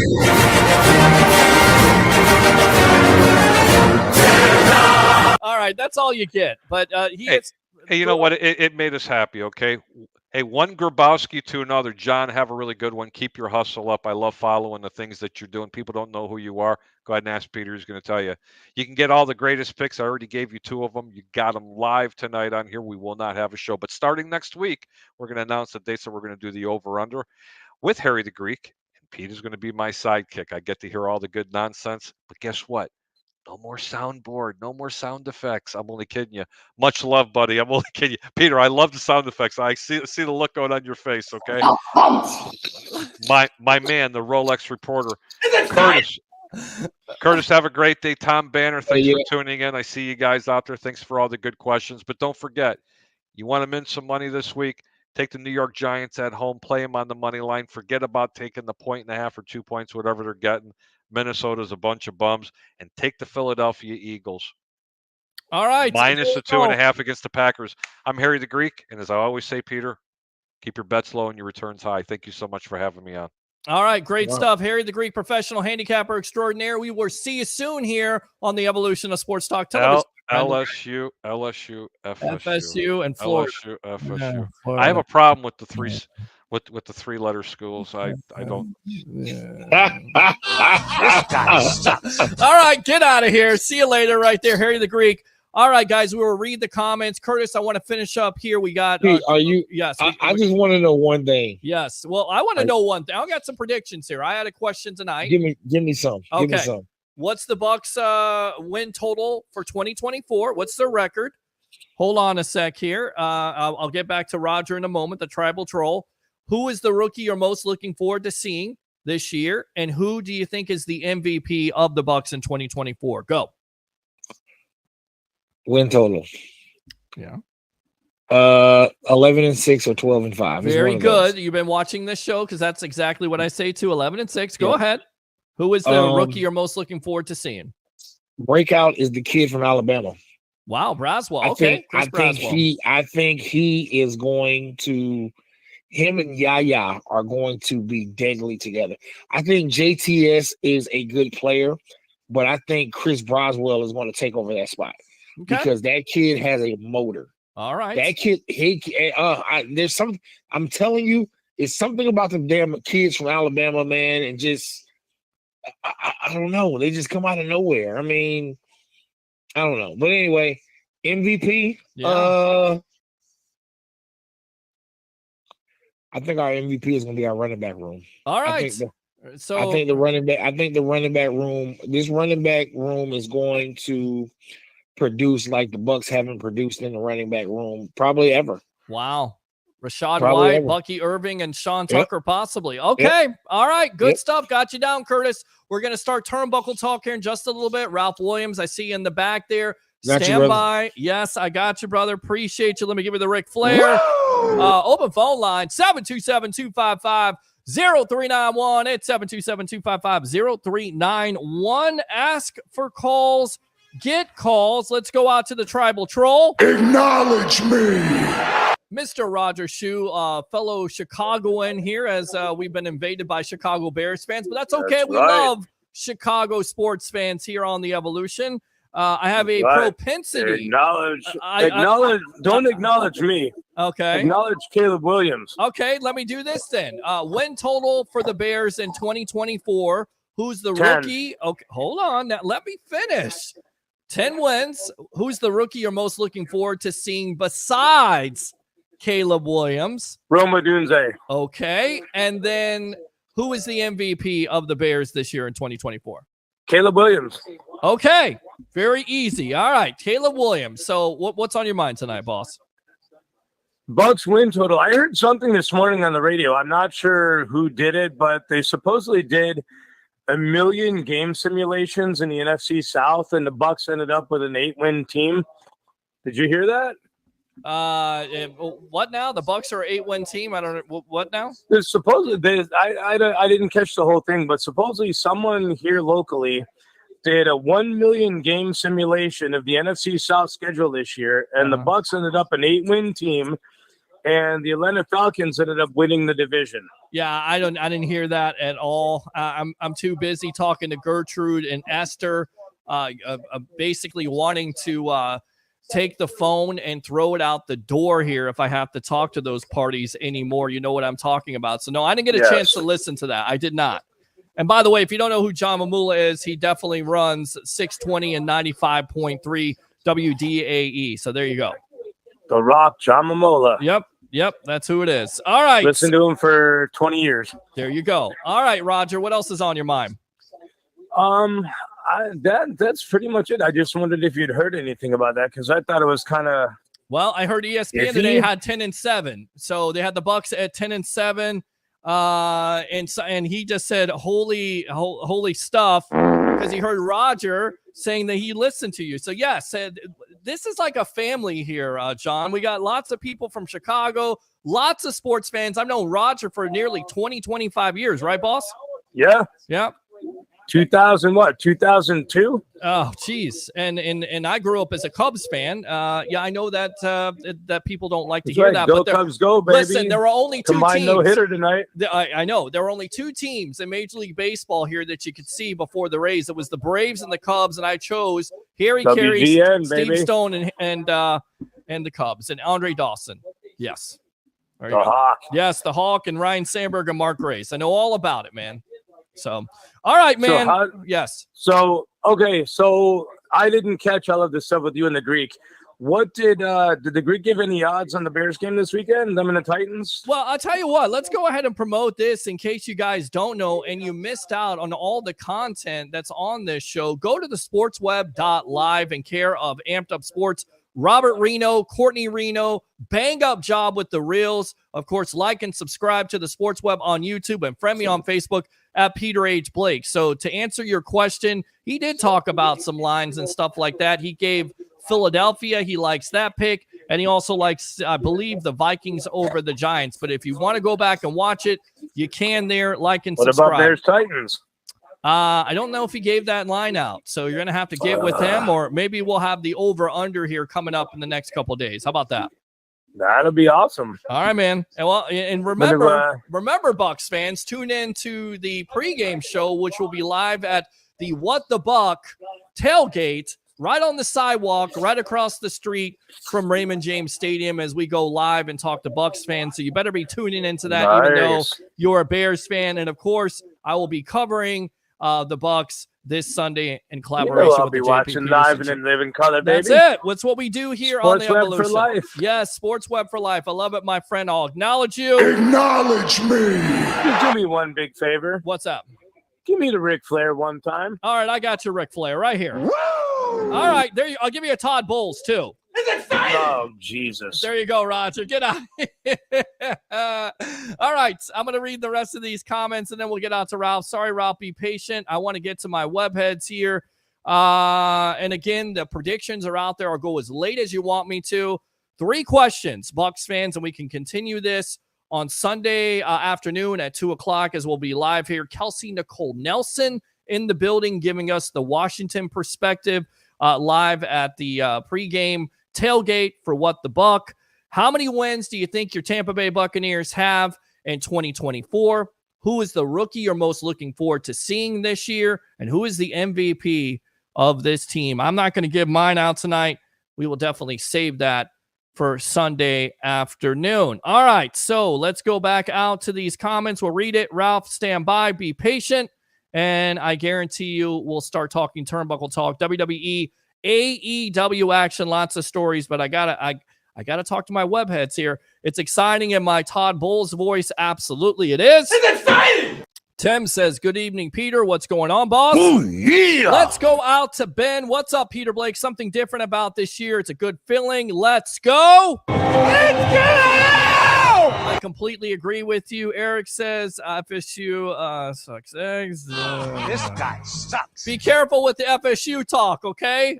Eric, it's 8-4 now. It is 8-4 now. Was that the Rays score? It was 8-0 last time I checked with the Rays. Okay, Tim, thanks a lot for the update. KR, 10-7, 11-6 division champions again. I like it.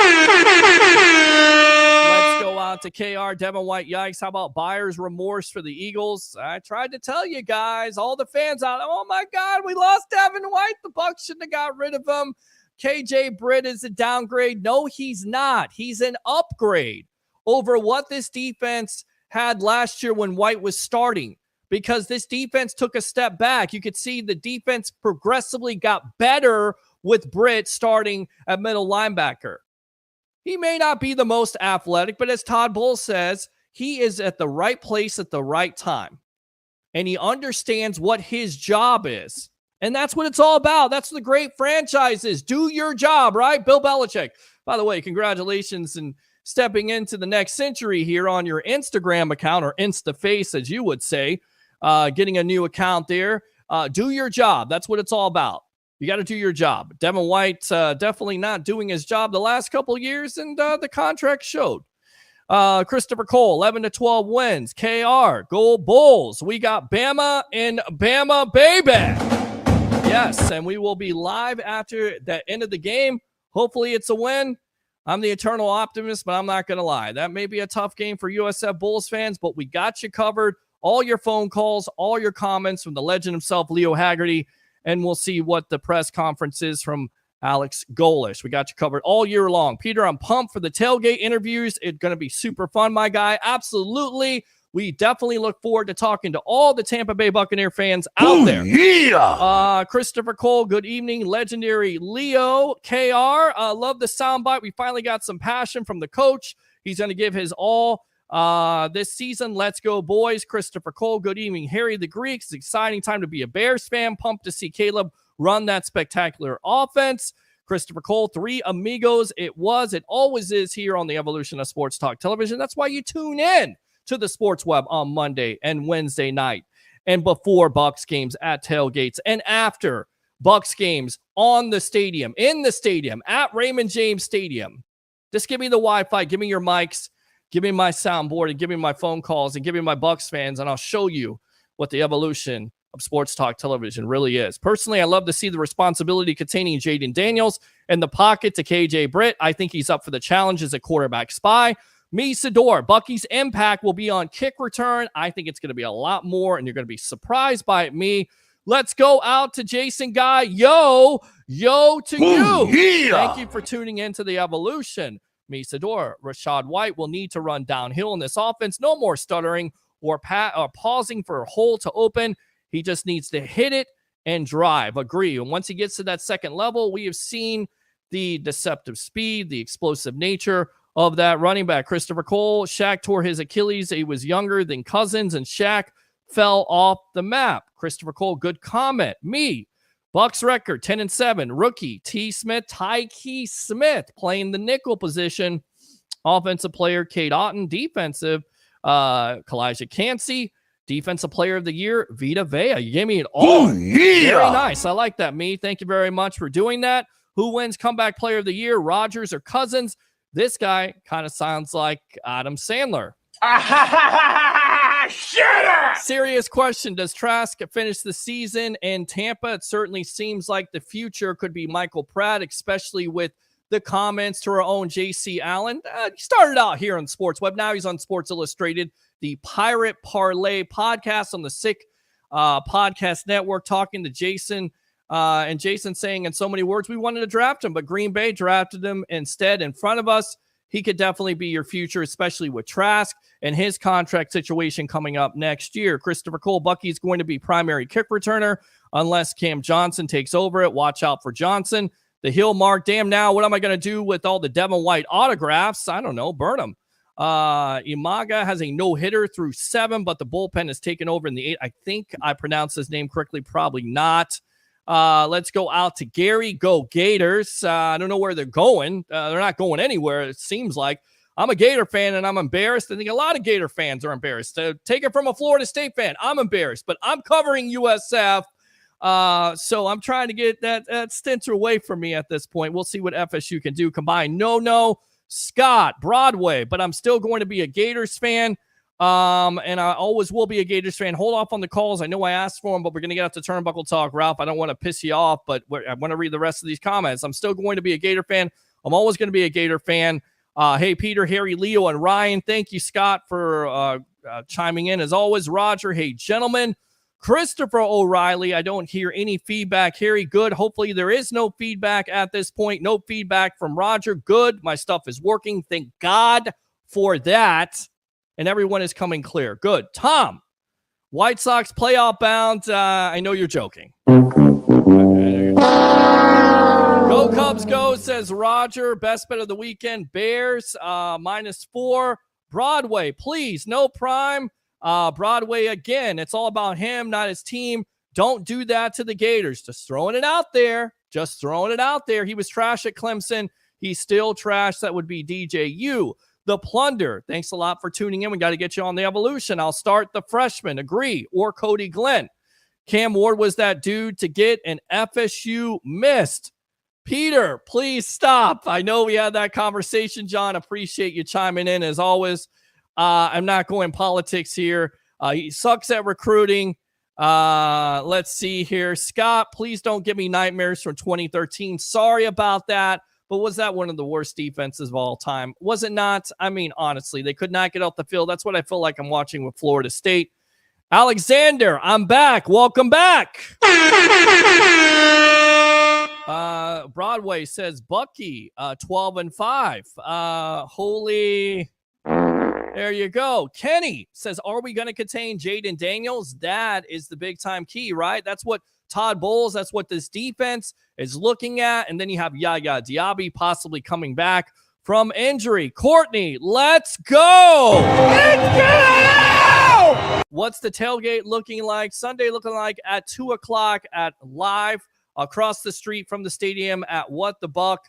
Of course, being a part of Bucs Life Media, so proud to be out there representing the evolution of sports talk television and care of Amped Up Sports. And of course, in a collaboration with the JP Peterson Show, talking to Bucs fans, because Bucs fans, you wanted it, and I'm going to give it to you. I'm going to give you a pregame show. I'm going to get out there with tailgates. I'm going to eat. I'm going to talk to all the Bucs fans, and then I'm going to go inside. I'm going to eat a little bit more there in the press box. And then we got your post-game edition of the evolution of Sports Talk Television live on the field. Broadway says, I have several MVPs of the Bucs. Tim, Devin White got hurt. He won't even be in Brazil. Was he even in Tampa last year on the field? I would say he was not. And let's go to Christopher Cole. Here he had the Giants over the Vikings. And Courtney says, think some fans and myself will be there walking around. We shall ask where the Rolex reporter is, and the Rolex reporter will be right here waiting for you, waiting to talk to all you Bucs fans. Without further ado, this man has been patiently waiting. Turnbuckle Talk. You like professional wrestling, WWE, AEW action. Let's go out to the bodyguard of the Mr. Ralph Williams. What's going on, buddy? I didn't forget about you. And of course, we start out with football season here, just a day away, 4 days for the Bucs versus the Commanders. First and foremost, I want to ask you, you being a Steeler fan, what's the record for 2024? Who is the rookie that you're most looking forward to seeing this year for the Steelers? And who's the MVP? Welcome to the evolution. Well, I think the MVP for the Steelers is going to be T.J. Watt, of course. And then on offense, it's going to be Russell Wilson, I believe. He's going to have a career year. I also think that the rookie of the year is probably going to be our number one draft pick, Fumatu or Zach Frazier, who's starting at center, our third-round pick from West Virginia. He has to start because the Nate Herbig is out for the season with an injury. So our offensive line is looking a little shaky to start. So I'm hoping that Zach and Fumatu and the rest of them can. Broderick Jones, our number one pick from last year, can do it. And let's go back to it here. I got Ralph Williams, Turnbuckle Talk, talking a little Steelers. I think the Steelers are going to be 10-7 this year. They might make the play. They might make the playoffs. I think the Bucs. If you ask me what the Bucs were going to do, I think it's about the same for them. And I know they're going to take the division. That's the weakest division in the world. All right. And Russell Wilson, you think he has a comeback year, or do you see Justin Fields eventually as your starting quarterback? Well, a lot of people are saying they think Russell Wilson is, is kind of finished or done, and Justin Fields. There will be a short leash. I will guarantee that on Russell Wilson. But I believe he's going to have a pretty decent year this year. And then I think he's going to go off in the sunset, either look for more money or retire. I don't know what he's going to do. And then Justin Fields, we still have him for another year or two. So, all right, let's talk about Bash in Berlin with WWE and their review there. Your general thoughts? Nothing really surprising. Randy Orton kind of passing the torch, if you will. Great wrestling match with Gunther. Of course, you had Cody Rhodes versus KO. A lot of people thought KO was going to turn on him because he didn't shake his hand at first at the end of the match. And of course, they end up hugging. And it's going to be most likely Cody Rhodes versus Solo Sikoa. Sokoa of the bloodline there. They're going to set that up eventually. But what did you think overall of Bash at Berlin? And then we'll go out to your phone calls here, wrestling fans. Well, I liked the Bash in Berlin. I thought it was a good pay-per-view. I enjoyed the mixed tag team match. I also liked the strap match. I thought that was good. I was a little disappointed in Randy Orton, and I know he's put on a lot of extra weight and muscle, things like that. And I said this Tuesday on my show because I have a wrestling segment that I do, and I said this, that I thought Randy Orton, was a little slow. I thought he actually was slow, and I thought that he spent a lot of time grandstanding when he should have been all over Gunther. I think he would have won that match if he was all over Gunther, and he wasn't. And that's where I have a problem with that match with him with that. But all the other matches were decent, and I enjoyed them all. If you ask my opinion, I think Solo Sikoa should wait. He should be put at the bottom of the list. He lost to Cody Rhodes. He's already fought him. Cody should put him in the back burner and worry about other opponents. Well, we know what the setup is here. You're trying to do the new bloodline. You kind of figure that The Rock will, the final boss, will be involved here, and Roman Reigns will be involved, where WrestleMania 41 comes alive. But the bloodline has to be the storyline, because I love Joe, and I definitely think he's somewhat underused. But putting him against Cody Rhodes and possibly turning Cody Hill, I don't see that happening. I know KO is probably a better heel at the end of the day. I just don't, it doesn't make sense to me to do that. And then you have Gunther retaining over a Randy Orton. Once again, a passing of the torch, if you will, a shaking of hands by Orton. And then you have Sami Zayn possibly going after Gunther, and or possibly CM Punk. But then CM Punk, after defeating Drew McIntyre, is completely attacked on Monday Night Raw. The bracelet is destroyed. Chicago Man himself looks like he's got another match with Drew McIntyre. What do you think of that? I think it should be in a cage. I believe it's that crazy of a match. It should be in a cage, and one more match, and I think that should be it of this. I'd like to see Drew McIntyre move on to something else, and CM Punk move on to something else. Sami Zayn, on the other hand, he knows he can beat Gunther, but I think Gunther's going to be the champ for a while here. I think he's keeping it warm until Seth Rollins comes back, and then I think Seth's going to take it from him. All right, good stuff. And it looked like CM Punk was going to take on Gunther, and eventually an opportunity. But most likely, take my money, it's going to be CM Punk versus Seth Rollins. That's going to be your matchup. Yes. And that makes sense. That could be your WrestleMania match. That really could be. If that is not your WrestleMania match, then we need a recount, because exactly. Yeah. take my money on that. I'm definitely going with Seth Rollins versus CM Punk, and we'll see how that all plays out. And then you could also involve, if you wanted to, because Becky, it looks like she either retired or went off to motherhood. Nobody knows. You could have that as a mixed tag eventually with AJ coming back. Yeah, that could happen too, because Becky's still out there. She still has a year left on that contract, and we'll see what happens. Kevin Owens, on the other hand, Peter, I don't know if you noticed, his contract is up. It's done. So, I don't know what if they're going to re-sign him, if he's going to go off in the sunset or whatever he's going to do. Yeah, I don't expect him to go off in the sunset. No, but he could. But I don't see him doing it. No. Yeah, I expect him to be re-signed by WWE. He's a talented wrestler. He's great on the mic. He definitely deserves a push, if you will. Let me go out to Christopher Cole here. Steelers will beat the Falcons. And Broadway says Seth versus CM Punk. Mark it down. That is your WrestleMania 41 match. And again, I'm throwing it out there. Becky versus AJ, of course, the wife of CM Punk. On the phone line, 727-255-0391 at 727-255-0391. Still can give your Bucs predictions if you want to. The three questions. Scott Broadway said, Ralph, sorry to make you wait. He's imitating you. Well, he is, and then that's okay. Yeah. That happens. Let me go out to the Hill Mark himself. Frankie from Wisconsin. You're on Turnbuckle Talk with yours truly, along with the bodyguard of the Berg, Mr. Ralph Williams. Ralph, I would really like to rebuttal off of you. Uh-oh. If that is possible. It's always It is- possible it- here. it- Come on now. It's your show. I don't want to No, go ahead. No, go ahead. Okay, so first off, the MVP is definitely hands down going to be Justin Fields. He is going to be the comeback player of the year. Wow, listen to I am Frankie. telling you. Justin Fields is going to be the comeback player of the year and your starting quarterback of the Pittsburgh Steelers. Any rebuttal to that, Ralph?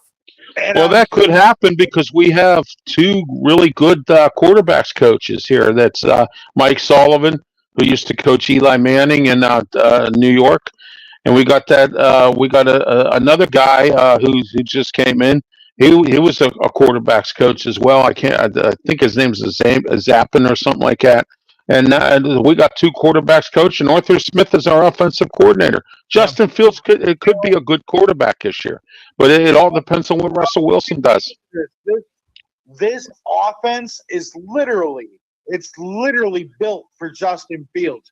It is. Najee Harris, you got Romeo Williams, Jalen Warren, wide receiver. He's going to be your rookie of the year, by the way. Wow. Yeah. And He could be. of the year. That's Jim Harbaugh's protege wide receiver. Dear Lord, come on. Okay. All right, Frankie. There, I brought my passion. Yeah, you did. You brought your There you passion. go. You did. And here's the Todd Bowles for you. It's exciting. It is exciting. It's definitely exciting because we're on Turnbuckle Talk there, I Todd. can even tell you. Yes.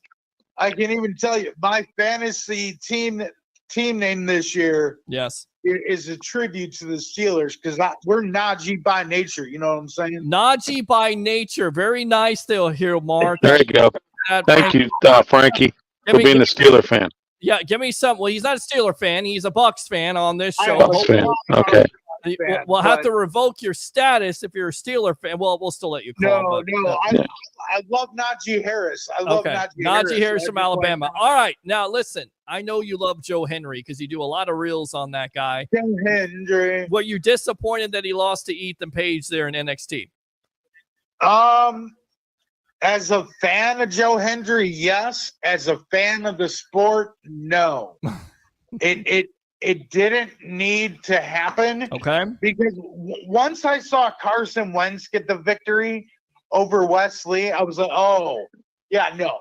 They're not going to have two TNA stars win on an NXT pay-per-view. You say Carson Wentz, the quarterback for the Eagles and now the Kansas City Chiefs? Or is that not Carson Wentz. Zachary Wentz. Yes. Yeah, Carson Wentz would be a story. That's all right. I think Zachary Wentz would be a better quarterback than Carson at this point, but that's neither here nor there. Yeah, he would. Yes. Yeah, he all would. right. What else, Frankie? So, wanting to talk about WWE. Yes, talk about it. And the first thing I want to say to all you people out there that do not realize this. Yeah. All of you haters, Dominic Mysterio is a treasure. I guarantee you within 5 years, he will be babyface and he will have the WWE championship. See, now I think you're crazy. I think you're definitely crazy because he's always going to be heel and he's always going to have that heat. I'm not sure if you can turn him. I'm not sure if he's a good babyface. I understand where you're coming from. But I guarantee you, he's it'll got happen. so much heat from him and his father in that relationship. I just feel like It'll Triple happen. H will milk that. 5 It'll years? happen. All right. I guarantee you. Ralph, what do you think here? 5 years from now, Dominic Mysterio, a face and also WWE champion. Do you see that? I'm not sure if I do. No, I don't see Dom doing anything. All right. Really. I don't see him doing nothing. I don't see him winning championships.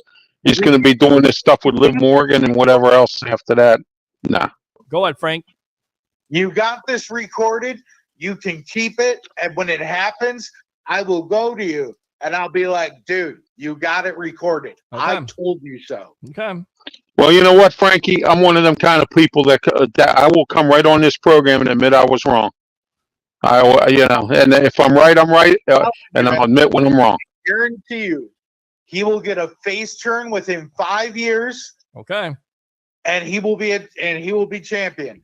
All right, Frankie, bringing it Now- strong tonight. Yes, one more thing, and then Yeah, the 24/7 champion. It's coming back. you shut up. Go ahead, Frankie. Bring back the 24/7 championship. Well, that's yeah. I don't Come think that's on, going to happen. I'm meditated right now. Don't do this to me.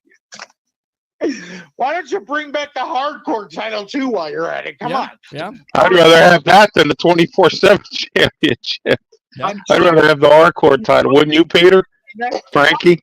But you totally. All right, going off AEW. Yes. John Moxley, what he's doing right now is absolutely brilliant. What is he doing right now? That was the other big. Okay, What is that? What you came out? Basically, from like now, I'm a diehard Jonathan Good / John Moxley / Ambrose. Well, fan. let me set this up here. Let me set the table. About a week ago, and I don't know what happened tonight because I'm producing the show and probably should watch it there on television. He came out in a Scott Hall type of promo from 1996. He was dressed different. He grabs Tony Schiavone and says, the company is not yours anymore. So people assume, and he was with another woman wrestler. They beat the hell out of somebody backstage, and everybody just assumes that this is all NWO all over again, except it is really Shane McMahon coming to AEW. So, Frankie, is that what you got out of this? And then, Ralph, you can go ahead and comment. So what's going on is he's basing it off of a movie. John Moxley is basing this whole character off of a movie. What movie? I can't remember it off the top of my head. I have really bad MS, so my short-term memory is horrible. Okay. Can't remember the title of the movie. And in the movie, the character says, "This ain't your country anymore," or something like that. And so what he does is he grabs Schiavone and he says, "This ain't your company anymore." And he kind of shoves him like that. Well, he's talking to Tony Khan. That's what it seems like. Yeah, but he was talking to Schiavone. Yeah, but I don't. I think he was physically talking to Schiavone, but I think it was directed towards Tony Khan. That's what people assume at this point, Frankie. Yeah, correct. Okay. You're correct. So anyway, and then he's teamed up with, oh gosh, I forget her first name, Shafir. Yes. Yeah, that's Broderick Strong's wife. She was an MMA competitor. Right. That woman. That's what Moxley. She was a 4-horsewoman with Ronda Rousey, Shayna Baszler. Anyway, so she's teamed up with Moxley, and now they beat up somebody in the back. And then tonight, spoilers for Peter, which I'm sorry. It's okay. You literally seen Shavir and Moxley literally just like destroying red shirts all across the back. Wow. And they walked up, and you see the Young Bucks and you see Jack Perry. And the Elite are just kind of just sitting there like kind of scared. So they don't know. So basically, we don't know what this storyline is, but we assume that it could be something along the lines of Shane McMahon coming through. All right, I get it. I understand where you're. Yeah. So like they look terrified, and then Moxley looks at Jack Perry, and he says, "A lot of people don't like you, or he says, I think you got something special, and I like you, kid." Well, and then he also referred to Darby Allin last week, so we'll see. Yeah, Yeah. Well, and then he came out to the ring today, again cutting a promo on Darby Allin. Wow. Okay.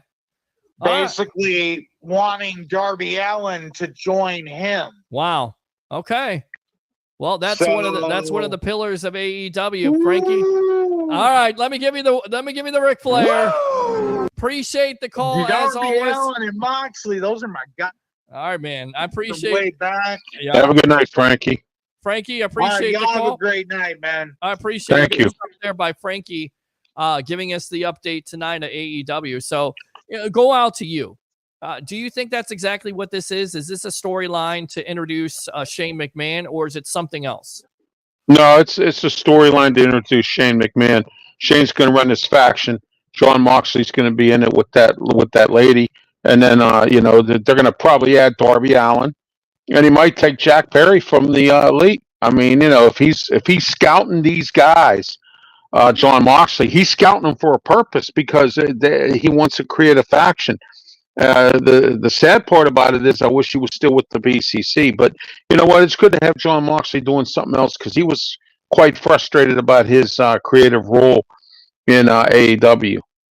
All right, you're exactly right about that. All right, let's go out to the webheads here. So if someone were to bring dogs to cook, would the Rolex reporter have a way to cook them? You could bring them to the tailgate. I can't cook them, but maybe somebody there. I wouldn't. Listen, I can burn a grilled cheese at this point. I'll put this out there. My kitchen on a Saturday night is as hot as it is outside, okay? Everything burns. Air fryers save lives. So if I can air fry, you could probably bring hot dogs to the tailgate. They may cook them up. I don't know. Ralph is real as, yes, he is. JP Peterson, thank you very much for tuning in. Wow, JP, wow. Yes, tune in every day, Monday through Friday from 10 a.m. to 12 noon. Great Tampa Bay sports content, and he'll be. Yeah, I've tuned in. Yes, he has. Tuned in. Except Dion actually said he was close to signing with USF, so there's that. Came out of his mouth in the interview. That's exactly what I'm talking about on the Bubba the Love Sponge show as we covered. Hey, Bubba the Love Sponge said Hulk Hogan slept with his wife. Let's not get into that. Frankie, I totally disagree. Dom wants to continue his Eddie era because he loves Eddie. Jeremiah, the Shadow. Hey, everyone. Shadow is here. Thanks a lot for tuning in. Christopher Cole. Y'all still believe that Uso brothers joined the bloodline after Jay joined Damian Priest on Monday night? Yeet. And you saw, what's her name? Rhea Ripley. Yeah, they were excited about that happening. And no, I'm not shocked at that at all because they're trying to get Jay over. Jay is over with the crowd, and he's already hinted at having some type of interest, if you will, in Ripley. All right, let's go out to Broadway here. He even said he would stay heel as long as he could. If he could do it permanently, he would. Broadway again. I see AJ coming to WWE very soon. I agree with you. Oh, yeah. Let's go out to Courtney Reno. Laugh out loud. I'm just being honest with you. With that being said, let's go out to this right here. Really quick, you want to finish up with Bash at Berlin? Any other things that you saw from that pay-per-view last Saturday? Well, the women's tag team title match wasn't all that bad. And it was great to see Jay Cargill and Bianca Belair win their belts back. Question is, how long is this going to last? I think they're going to break up as a tag team. I think they're more successful as singles wrestlers. Jay Cargill's looking for more. I don't see her staying in as a tag team any longer with that. As I mentioned, the CM Punk Drew McIntyre match I thought was probably the best match of the night. I actually liked that match. It was a great match. I haven't seen a strap match in so long that it was great to see that kind of a match there. But I think they need to settle that in a steel cage match. That's my opinion on that one. And I hope it comes soon. CM Punk again is hurt, so we'll see where he goes. Well, hopefully CM Punk is not hurt badly because yeah. You expect him to be at WrestleMania 41 and you expect him to have that match versus Seth Rollins. But Seth Rollins have plagued him the last couple years where people go, when he's healthy, he's unbelievable. He's great on the mic. Yeah. He still can wrestle. He's in great shape. He's not that old. He still can get it done. And he definitely sells tickets and he's over with the crowd. So you definitely want to see him be at WrestleMania 41 and continue. And you're exactly right. Bad Blood will be in Atlanta and you could see a steel cage match to end it for CM McIntyre. Now, with that being said, again, Cody Rhodes was talking to Kenny McIntosh of Inside the Ropes, and he says if fans knew the original plan for him in Philadelphia, which he seems to refer to as the Rock's plan, they would have revolted even more. He says, if people knew the real plan for me, they'd be even more angry. I can't share the real plan for you. The Rock plan, whatever it may be. This is a storyline deluxe. This is Cody versus the final boss, The Rock, here in the next couple months, whatever it may be. That was going to be on my mind in terms of how do we make that work? How do we accomplish that? I had a really good team of people around me. That's where DDP hit me with the famous, whatever happens to you will be the best thing that ever happens to you line. And I thought, that's insane. That's madness. I don't have a clue what you're talking about. And he was right, including if it had gone the other way. He would have been right because the audience was what mattered. And I got to be really quiet and I got to say nothing. I got to watch the fire grow. And I realized maybe I had every right to be confident. Maybe I had every right to be concerned. But yeah, definitely. Let's say it was Wheatley Vodka sponsored a few days. We don't know what that plan was, but we assume at the time when Cody came out, which was really odd, he gave it over to The Rock, of course, became the final boss, turn heel. But it was going to be Rock versus Roman Reigns at WrestleMania 40. And right. That's what it was supposed to be. Right. It was assumed it was going to be Seth versus CM Punk before CM Punk got hurt. So what was the plan for Cody in that? Some people... Yeah, that's a good question. Yeah. That's what I ask good questions here on the Evolution. Mm-hmm. Some people assume that it was going to be Cody versus Logan Paul for the United States Championships. How do you think the crowd would have reacted to that? And then on top of it, would have WrestleMania 40 been as great as it was with all the finishes and finishing the story with Cody not being in that main event to eventually get the title? Yeah. Oh, absolutely. You know what? Logan Paul, as much as I can't stand the guy, but he actually does, he has good mic skills and he creates fans. Brock Lesnar brings fans. I mean, we talk about part-time wrestlers here, and I don't even know if we're even going to see Bill Goldberg again. Probably not. But what I'm saying is when Brock comes in, that brings in a fan base. And when, Logan Paul comes in, that brings in even more of a fan base, which makes it even better. WrestleMania 40 would have probably have been even better if it would have been all those matches that you had just said. Well, I think it would have been, I think it would have been a lot better. Yeah. A lot better. It was a good WrestleMania. It was one of the better ones, but it would have been better. It could have been even more than that. Ralph, I think it was one of the greatest WrestleManias of all time. Yeah. Maybe the greatest WrestleMania of all time because of the storytelling there with Roman Reigns, with Cody Rhodes, and with The Rock, and then having The Undertaker show up. I know what people are saying.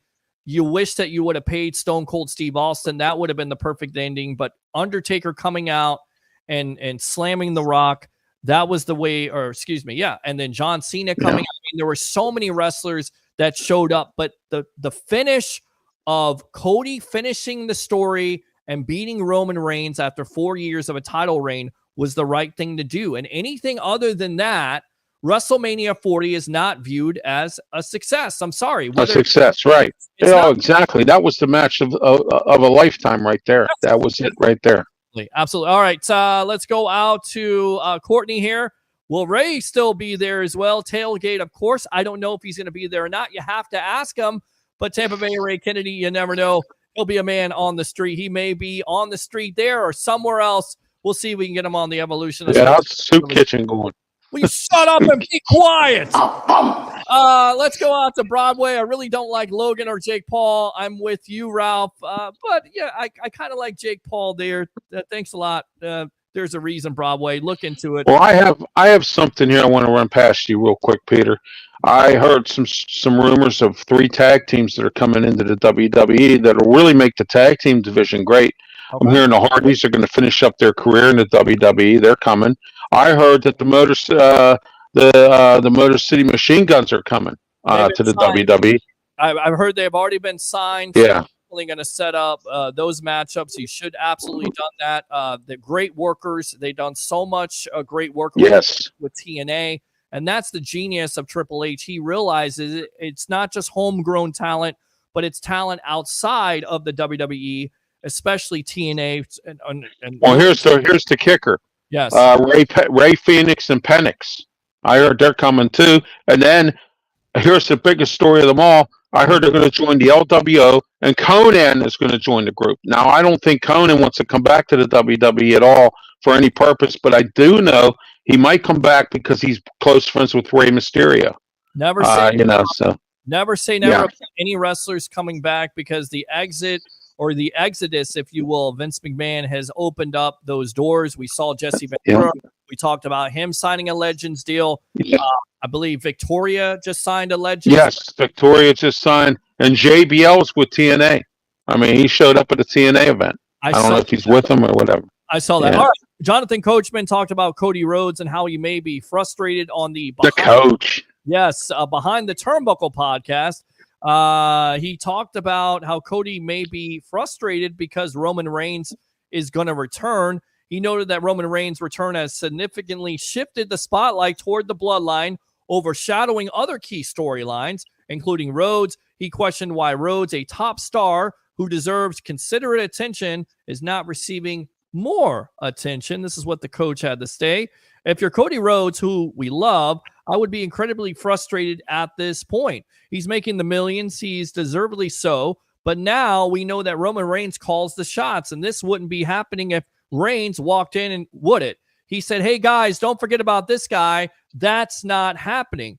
Coach also goes on to say, instead of I got 6 or 7 guys that we can make great television for an extended period of time, and this is what I was worried about. That's why you move him over. You don't have the 2 titles on 2 different shows, and you say, hey, you know what? For the next 4 weeks, you're going to be a Raw guy, and then when it makes sense, let's move you back to SmackDown. Does Coach have a point here when he's talking about how it takes the attention? Roman Reigns is over. Everybody knows that he's going to be a face when he comes back full-time there with Paul Heyman. We know that there's going to be a bloodline storyline with the Civil War, with possibly the final boss and The Rock appearing. We know that's going to be the match. Is he overshadowing Cody Rhodes, in your opinion? Is Coach right? Yeah, Coach could be right on that. He might be overshadowing Cody Rhodes.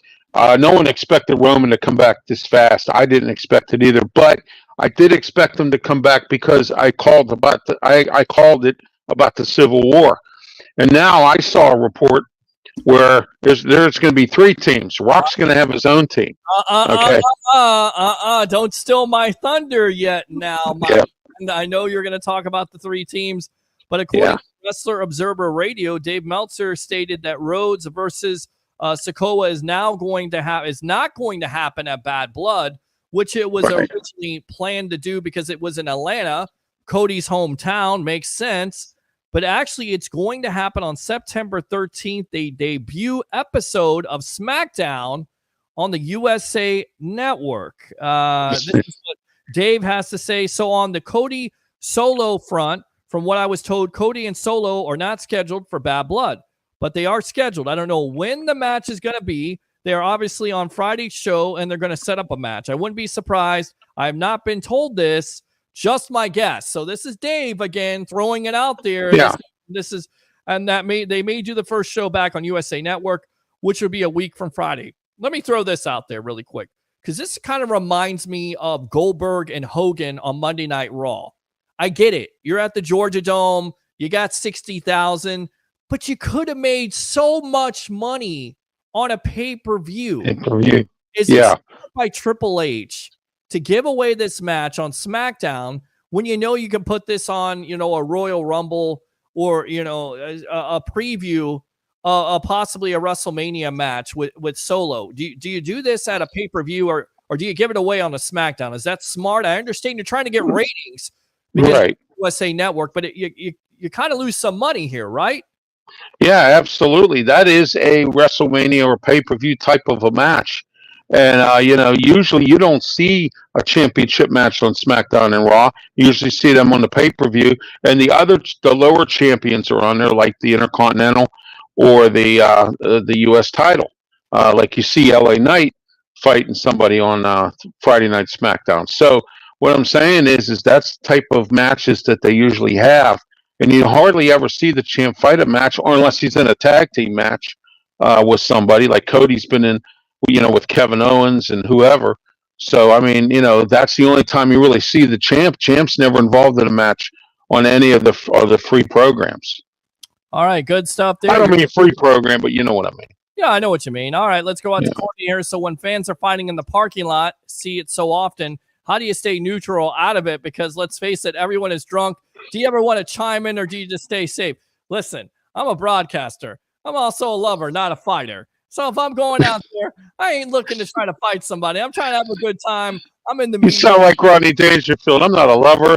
I'm not a fighter. I'm a lover. I'm a lover, not a fighter. I ain't trying to fight fans out there. I'm just trying to talk to fans on the evolution of sports talk television and give them some great content, as we do here on Monday, Wednesday nights, before and after USF games, and also Tampa Bay Buccaneer games. With that being said, let's go out to Sportskeeda.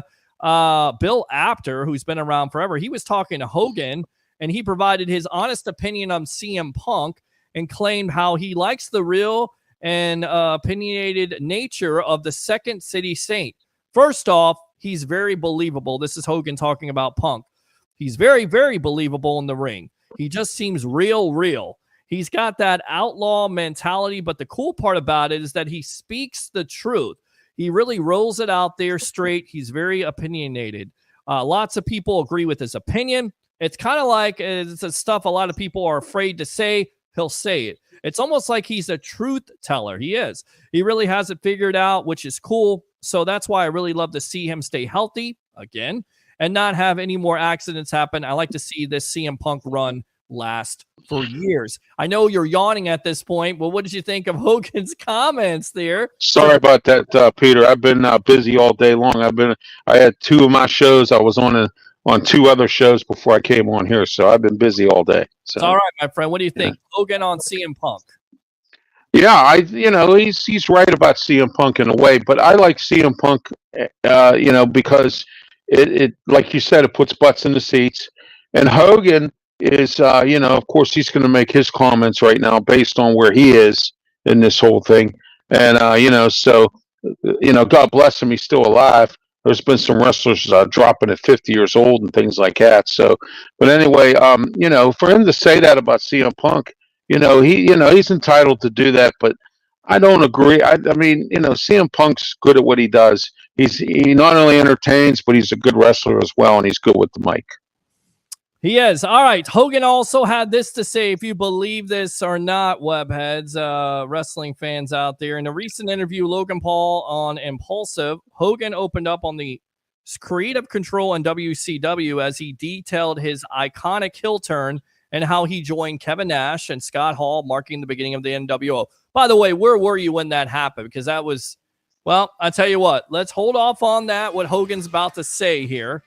Curtis from Newport Richie. In fact, Curtis, while you're on the phone, I want you to hear what Hogan has to say with this. He said, I have creative control. I never used it. This is what Hogan is saying. Hogan is saying, I had creative control, but I never used it. I never used it the whole time. I didn't use it that night either. When I walked out, Scott and Kevin almost...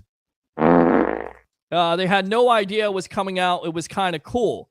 Now, of course, this claim is kind of ridiculous because Eric Bischoff has said, if you know the original story of NWO back there in 1996, that it was actually supposed to be Sting that was going to turn heel at the time from WCW and go with the NWO.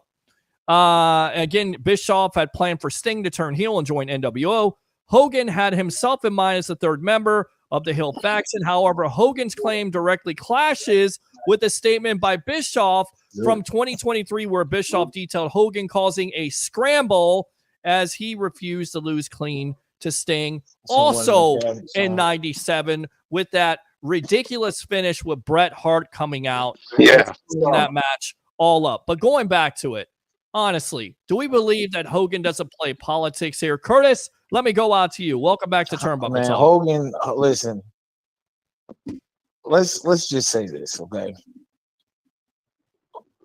Between Hogan and Flair, they were wrestling for years. Correct. Okay, I think I don't know how to put this, but I'm gonna say this. And I don't want anybody to get in their feelings about what I'm saying. There were politicians. Come on. They were Democrats and Republicans. Yes, exactly. Yes.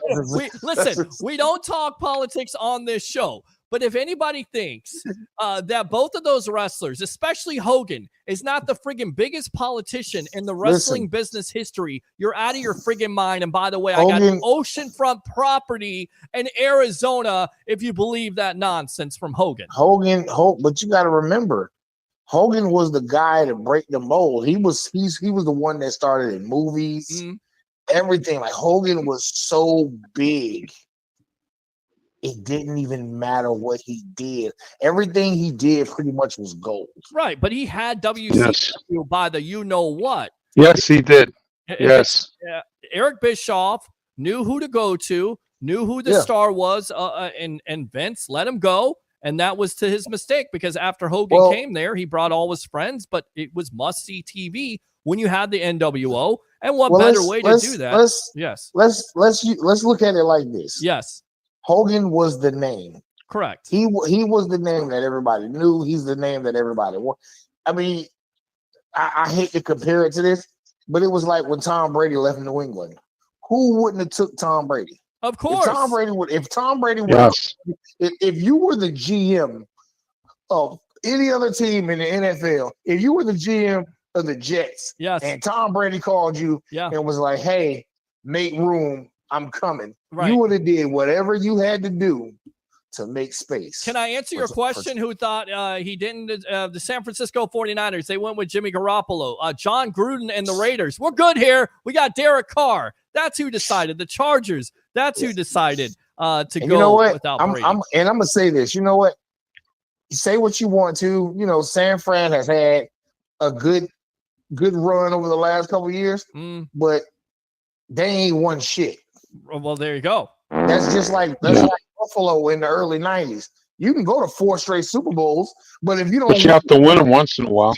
Well, you got the greatness of Jimmy Garoppolo. I think Brock Purdy played better last year, but just imagine, if you got Tom Brady with all that level of talent, you most likely win a couple of Super Bowls there with that defense in place. Since we're on this subject, I gotta ask both of y'all. Yes, go ahead. I gotta ask both of y'all this. Ask me. Whose fault was it that San Fran lost that Super Bowl last year? Was it them not knowing the rules of overtime in the Super Bowl? Yeah, it could have been Shanahan Shanahan laid an egg. Yeah. Well, Shanahan's done that. He did that with the Atlanta Falcons when the Tom Brady and the Patriots on the ropes, and he decided to pass the ball instead of trying to run the ball and run out the clock. So that's not surprising. They had Patrick Mahomes by the balls the first time, right, in the Super Bowl with San Francisco. Correct. That's right. And he blew wreck then. And by the way, everybody can send flowers to Mr. John Gruden, whether you like him in the Ring of Honor or not. He definitely provided the Bucs with the second Super Bowl by making that asinine decision to go with Derek Carr over Tom Brady. Thank you very much, John Gruden. There you go. Yeah. So, stupid is and stupid does. Well, so. it is what it is. He went with him and Brady made him pay with the 4 touchdowns and over 300 yards passing. But with that being said, we're talking wrestling on this show. My brother-in-law just heard what you said. No, what he was saying was, Tom Brady was originally supposed to go to the Raiders. He was supposed to go to the Raiders. That is the story. John Gruden told him no. Yes. Because they was good with Derek Carr. Yes. Dana White talks about this, and he talked to Gronk. He had Gronk on, and he told the story of how the deal was done, where Gronk and Brady were going to Las Vegas, and Gruden nixed the deal. And he decided to go with Derek Carr, and the rest is history. But, again, all thanks goes to Jason Light and the Buccaneer organization for having a ready-made team. But what if Tom Brady goes to Vegas with John Gruden? Do you win a Super Bowl? They wouldn't want. They would no, absolutely not. I don't know. That team wasn't ready. Tom Brady is Tom Brady at the end of the day. Yeah, but that defense in Vegas wasn't ready. No, they weren't good, and Tom Brady made him pay. With one of his best games of the year, 4 touchdowns, over 300 yards. Yeah. So but going back to what you guys were saying, back to that, I think CM Punk, as far as a talker, he's definitely on the Mount Rushmore of talking. Yes. Like this guy, CM Punk can get in the ring and start talking, and you don't even you forget you're watching wrestling. Yes. Because you just want to hear this guy talk shit. Because I'm over this him and McIntyre thing. But I love watching him get in the ring and just. Do they do another cage match at Bad Blood? Is that the finisher? Hell in a Cell? I would love to see. Yeah, I was gonna say Hell in a Cell. Okay. Let's get it over with. CM Punk Yes. at WrestleMania 41. Take your money or what? CM Punk versus who? Seth Rollins. Seth Rollins. I can see that. And I can see see that. Becky coming back and see having that. AJ come back and having a wrestling Yeah. match with them. I Let me can see go out. that. Let me go out to Courtney here. If a caller waits a little longer, he can talk. Yes, absolutely. He can talk football. I didn't mean to say. Curtis can always talk anything he wants to on the Evolution of Sports Talk Television. My favorite webhead here from Newport Richie. He's been with me for a long time. Come on, Yes. come on, Courtney, man. We just. I like we- Courtney. I like Courtney, her. we're here to have fun. man, Yes, all she right? loves to have fun. She Okay, listen, she's the one that puts you in all those reels, and she makes those reels happen here for I Amped Up appreciate you, Sports. She Courtney. does great. She does. And absolutely great. when I see those on my timeline, Courtney, I'm like, oh, I feel so special. See, there you go. I feel and you so. are. You are, man. You're Courtney. yes. I appreciate you, but I love talking to these guys because guess what? They give me their perspective. I give them my perspective, and we all come together on it. That's like, it. You know, it's great. Yes, we do. Because we all look at it from different perspectives. I Yep. mean, listen, wrestling is going down a path that it ain't been down in years. It is. So, like, you know, what I'm really interested in. You know, I know the bloodline story is going to be huge eventually again. Yeah. But I want to see what they're going to do with John Cena for these next year and a half. John Cena versus Randy Orton. Is that a match you want? Yeah, that could be. Yeah. I would love to see him. Okay. I would love to see him in Orton again. Okay. Always. Okay. You'd love to see him in Punk again. Wow. Yeah. Why? I mean, Or Cena and The Rock. I mean, those were good matches. Wow. Yeah, him and Punk was some great matches. Yes. Also, yeah, exactly. Wow. I mean, I'd love to see him in Roman again. That has not been explored, my friend. It happened a little. Could happen. It happened, but we'll see if they explore that again. Curtis, thanks a lot for the call, man. Appreciate you as always here on Turnbuckle Talk. All right. Yep. All right. So, do you believe that again? Hogan, I know he's the GOAT. I know he's greatest of all time besides Ric Flair. Do you think he did have political power in the background or what? Oh, absolutely. He had the political power. He had it all. And you know what? I'm going to say this. He told Eric Bischoff what to do. Because believe me, I know that for a fact. He told Eric Bischoff. Eric Bischoff was his you know what. Yep. Well, we're not going to With go. a capital B. I know. I get that. Ralph, thanks a lot for your time here on Turnbuckle Talk. Anytime. Thoughts here on the Evolution of Sports Talk Television? Anytime. It's been great here, Peter. It's been super duper. Glad to be on. Glad that you have me on every single Wednesday. And so I'm back home now. So, you know, back from my vacation. Got my new radio show coming up October 5th. Ready to go. So, All right, Ralph. Thanks a lot. Appreciate you. Peter, have a great one. See you next week. Thank you. Happy football season there, as Todd Bowles would say. It's exciting. It is exciting. It's definitely an exciting show, hopefully. Let's see here. Don't call me out like that. I had previous comments. Laugh out loud. All right. No. She says no. How about no? Christopher Cole. Brady went to the Raiders. He doesn't make the playoffs, and Mahomes has 4 straight Super Bowls. Wow. Okay. Didn't think about that. I wanted to hear him on Andre. I don't know what that is. I don't know what you're saying. Appreciate it as always. All the comments, all the guests for the night, as we got 4 days away after the end of the night here. It'll be 3 days, guys, until the Bucs versus the Commanders. Thanks a lot to all the guests for the night. The question remains. I'm going to put it out there on Facebook, social media, on Twitter. How many wins do you think this Tampa Bay Buccaneer team has for 2024? What rookie are you most looking forward to seeing during the season? And who is going to be the eventual MVP of this team? We'll put it all out there. Of course, join us for the USF post-game edition of the Evolution of Sports Talk Television after they play the Crimson Tide. Let's go, Bulls. All right, so we'll have that for you. And then, of course, join me on Sunday afternoon at 2 o'clock, live there at the What the Buck tailgate.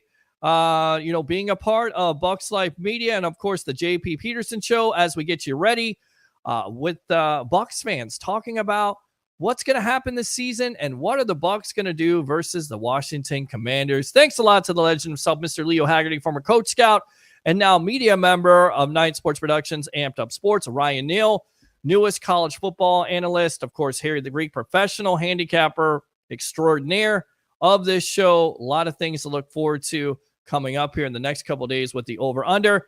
And, of course, the bodyguard of the Berg, Mr. Ralph Williams. If you like the content, give to it. And, of course, I got to remind you really quick here, if you missed some of that content, the sportsweb.live. We're also podcast forums. So if you don't like my ugly face, sometimes people say, I have a face for radio. You can go to Apple Podcast, Spotify. You can also like and follow me here on Facebook. Friend me at Peter H. Blake. Give to Facebook stars because the content is out there. We're trying to grow that to over 500,000 reach. Over 500,000 reach for all the shows, all the content. Like and subscribe to the Sports Web on YouTube. YouTube Super Chats are open. And do 3 things for me as Todd Bowles began the night and will end the night. It's exciting! It is exciting. Bring your passion. Bring your excitement. Just don't bring any nonsense. I'm your host, Peter Blake, your Rolex reporter. What time is it? It's my time. And for fans of the Sports Web and the Tampa Bay sports fan, especially you Bucs fans, it's your time. We'll see you next time on the evolution of Sports Talk Television, 3 days away.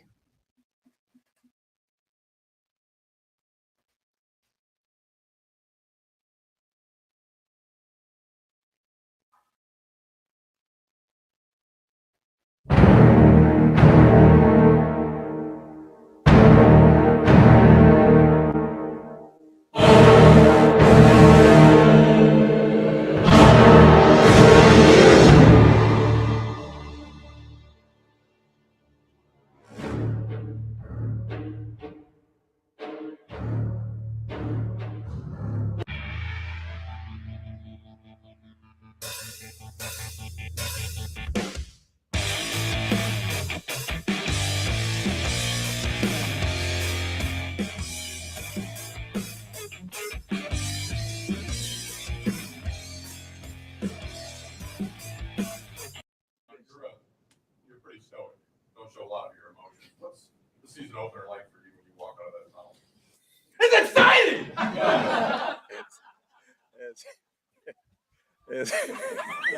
You are now on video. You're me now. You always have the butterflies. You always have the butterflies when you go out there. I mean, it's opening day in the NFL. No different than when you were playing. God, that was epic. It goes NFL total. It was sitting there. It was kind of layup, right? Okay.